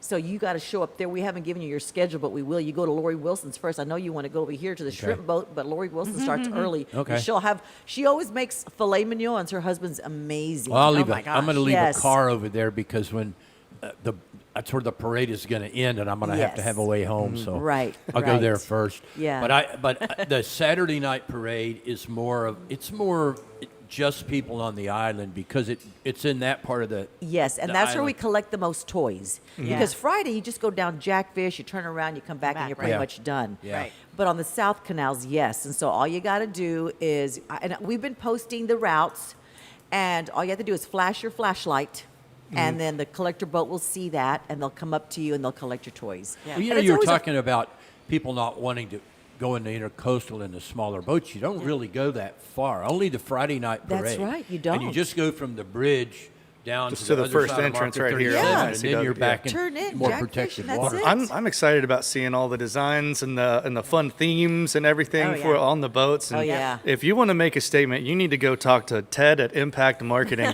If you need any kind of premier promotional products, go to the best premier promotional product purveyor in Corpus Christi. That's Ted say at that 10 Impact times Marketing. If you need hats or sweaters, like the hat I'm wearing right now is from Ted. It's Ooh, a I like Richardson it. that they did the embroidery on for the CCA banquet. You wouldn't imagine the stuff that they have. Everything from little gift ideas to toolkits to cell phone protectors, all kinds of stuff, as well as safety gear. They can do custom embroidery and screen printing on every kind of safety gear thing you need. And even if you have an event coming up, you want to do special commemorative glasses for. Don't rent glasses. I think during Amanda's wedding. Or was it Morgan's? It was Morgan's. It was Morgan's wedding. It Morgan's was Oak, easier yes. for them to get custom. Cheaper. Yeah, it was cheaper for them to get Really? custom logos on wine glasses to hand out as souvenirs to everybody at the wedding than to rent them. than it was to just rent them. So it's worth giving Ted a awesome. call. They're down there off of Schatzel Street at 423 Schatzel downtown. You can go to impactmarketingcc.com or reach out to them at 361-887-9300. That's Ted at Impact Marketing. And let them know that the Island Moon guys sent you. Absolutely. Are you guys doing La Posada shirts this year? You know, I wanted to because I love those shirts. I love but- your logo, the little sailboat with the lights yeah. on it. This It's was beautiful. a child from Seashore. They had yeah. a competition, and we've been using it for years. Yes, and you have. We've thought about switching it, but I love it. No, you love it. I don't Yeah. want to switch We used to it. do. You should sell We had a those. new one People every would year. buy We those. would. Yeah, we did T-shirts, and last year the school did Christmas cards. Yeah. and it was a Did- big for seller. years they did Yeah. Christmas ornaments. They'd make little Yes. They had a ceramic ones, and contest. they That sold would- a lot of them. That Yeah, yeah, they had a so contest, that's- and they have a contest for Yeah. that too. They had a whoever- contest, yeah. And as students made so them. it's so cute. So they submit their artwork, and we have sheets and sheets and sheets, and it's amazing. Some of these kids are so talented. And Yeah. then we'll shortlist, we'll narrow it down, and then we vote again, and then we'll pick the winner. Last year, she was a little second grader, and by coincidence, she won the year before without us knowing, because we don't see you the, don't na- look we at don't the see the names, names. yeah. Yeah. Right. We don't look at the names, and this Yeah. little girl's an awesome little artist. She was defending her title. How about Yeah, that? That's we crazy. didn't know that. I was like, That's what? crazy. And Debbie goes, that's the same child from last year. You're kidding me. So I yeah. judged those funny. for 2 or 3 years, and a lot of the good stuff came from the younger kids. You would think it would Yes. come from the 8th Oh, yeah, graders. you'd And you know what they include? They include the Christmas lights. They always include a boat. They always include a little little stick figure marine. Yeah. And then the little presents. They do that. And then the water in the background with the seagulls, whatever. It's Yeah. like they know what needs to be, colored Right. or drawn in. Dale, you can appreciate this. When we were kids, the stuff we made was a pencil holder, and it was an orange juice can. We spray painted with macaroni on it. We spray painted it Macaroni. gold, and it was like, "Here, you need one of these, don't you?" Throw some glitter on it. That's hot. I love it. That's awesome. We're going to take a quick radio commercial break, and we'll be back in a couple minutes. And you can as well stick with us on Corpus Christi, islandmoon.com. we or maintain a clear islandmoon.com. pathway for waterway YouTube. Thank commerce so that our customers can deliver goods and energy products to the communities who depend on them. I know, right? Oh, yeah. Speaking of ears, Yeah. No, absolutely. Dale, what time are you done here? 9. You want Chris to come here, Chris 6, to interview you? I think it's better. Sure. Okay, let me tell her. What time are they going to do it? 9? That's like 15 minutes from now. Okay. We're already in.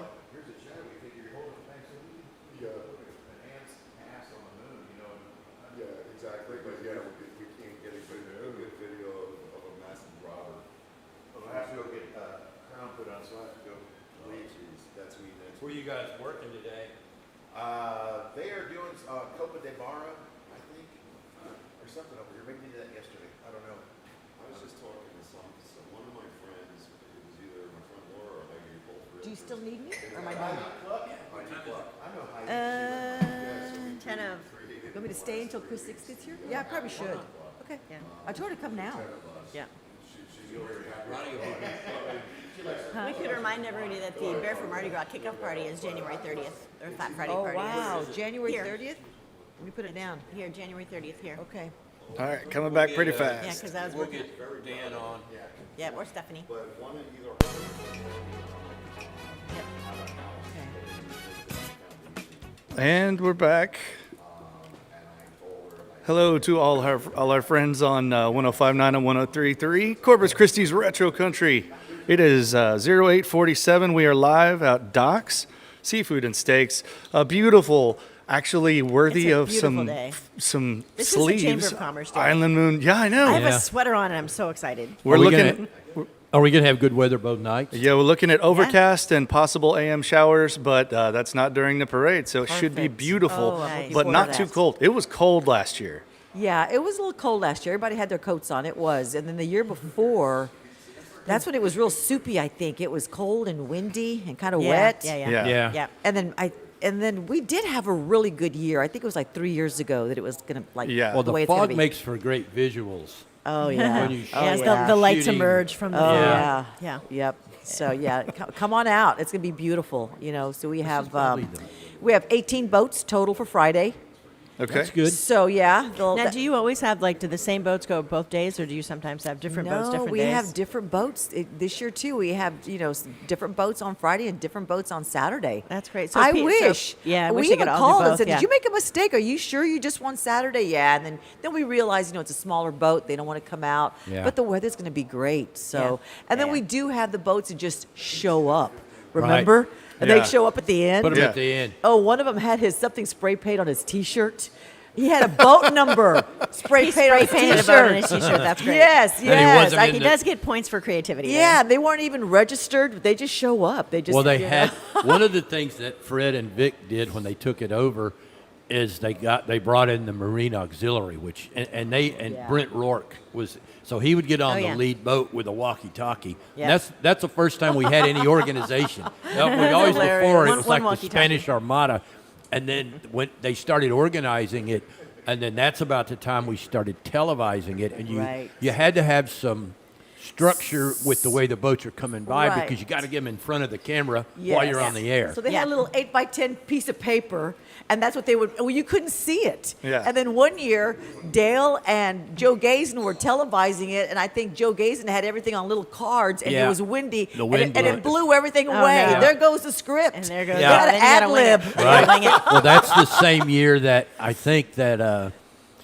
the first year that we did it. Okay, so the show went on at 7, I think it was. Yep. And the parade started at 6 over on the other side of the island. So we thought, well, at 7 o'clock they'll be at the yacht club. So we Right. go up hot at 7, and it was like 3 boats at the tail end of the parade went by. Oh, It's you already oh, gone no, by. you missed it. Yeah, Oh, yeah. and so I was over on Whoops. on Portugal. I was supposed to do 2 minutes, and I ended up doing about half the show because I was the only one that had any boats. Yeah. Because and so the next year we figured all that stuff out. Right. It's a work in progress. So it's like that one year when we had Pepe, what's his name, Serena's. Pepe's That was the Clarissa, year. Clarissa Serna, Oh yeah, she. Yeah. He was. Yeah, they were. We had him and Clarissa, who is And his remember, niece, she did a great Yes. job. and the main anchor at Channel 3, Went to the wrong yacht female, club. was Right. new, and she went downtown to the Yeah. downtown yacht club, Club. so she didn't show up. and Clarissa had a mic on, and Yep. so Joe started talking to her, and she Yeah. did such a good job. She got a job at Channel Yeah, 6. yeah. Yep, That was the beginning of that career. Yeah. yeah. That's how she got She started. did a great job. She's very talented. Yeah. Oh, she is. That was 2015 or 16, something like that. Was it that long ago? I think so. Wow. Well, it was. But hopefully everything is. this- It was Out there. pre-COVID. for Hopefully sure. this will be 17. smooth sailing, but you know, you never know. We've always got that Murphy's Well, you know, Law I was hanging over noticing us, they so. televised the San Antonio River Parade Right. all over the state. Yeah. And I'm Yeah, so thinking Dale next, wants us to elevate next all over the state year, now. that's what we need to do. That'd yeah. be awesome. I Why mean, not? you've got now all of the TV stations they all belong to the same 2 or 3 companies. Yeah. Right. So if you get in one of them, you know, So maybe that'll entice some of the people that just have a part-time home here. If you live in Houston or Right. San Oh, Antonio that's true. or Right. You want Austin, to watch, yeah. Right. and you want to watch? No, bring your boat, participate because you're going to get to see yourself. right? You and know? you're and in a couple, and in a year know? or two, you're going to have the houses at Whitecap. You got new canals Oh, yeah. there. Oh, you're that's gonna right. you're going to have like this parade on Friday night. When you get down to the end of the canal where it turns around, Yep. Yeah. there's going to be a bridge there. Now We- you got to get under 14 feet. We've talked about that. Yeah, We- how to with work all that the all out. captains. How are we going to Yeah. work that in? I don't know. It may be a small boat category. It may be a Yeah. kayak category, whether you light up your kayaks. So we Right. may Yeah. change and have a Get different those category. glow row people in here. Yeah, exactly. Because you're going to have a whole new stretch of canals. Right. We're going to have more current. Yeah, you have more Yeah. current, More but you, speed. but Yeah, you that's can true. you could also form up in Lake Padre if you can get under the bridges. And Right. the Commodore's Bridge and the Don Patricio are both 14 feet. Right. So you can get under those two if you can get under 14 feet. Right. At Whitecap, it's 11 and a half. So we'll have to study the route to maybe we can have the larger boats doing their regular routes, the smaller boats doing this, but then we come together Yeah. somewhere and Yeah. meet up, and then we have Yeah. the kayakers behind or something, or we can get creative. Well, when you see Make it the bigger and better. when you Get- see get the someone broad work- get someone working on that. when you see the broadcast on Friday, it really puts the island in a good light. Yeah. When you watch it, you see something Literally. that you're not going to see pretty much anywhere else. True. Yeah. Yeah. And so if we could find a way to get that signal Right. Yes. out of this market and let other people know we're down here. I Between think you're- that and Barefoot Mardi Gras, we have two really unique things that are. Barefoot know- Mardi Gras can't Right. catch any interest to televise because there's no audience on Saturday morning. Oh, is that you why? can't get sponsors, and there's no advertising base because it's Saturday morning. It's one of the lowest. You got kids' cartoons on. There's true. nobody That's watching true. television. There's no hut levels on But Saturday if there's morning. anybody out there who wants to televise it, Barefoot Mardi Gras. So, there but, you go. but Friday So- night is a different story. It would be great for tourism. Of You know, course. Yeah, oh, yeah, visit, see that visit happen. Corpus Yeah. Christi. You know, Right. because I know we have this. Well, they do. They film it. They get. And film that's from it every where year. something like Whitecap, because they're going to have short-term rental capacity there. Right. Yeah, that's true. It would make sense to Right. get it somehow involved in. Because They the, they are the, they are a big sponsor. the city parade that they have Corpus Christi. It's not televised everywhere.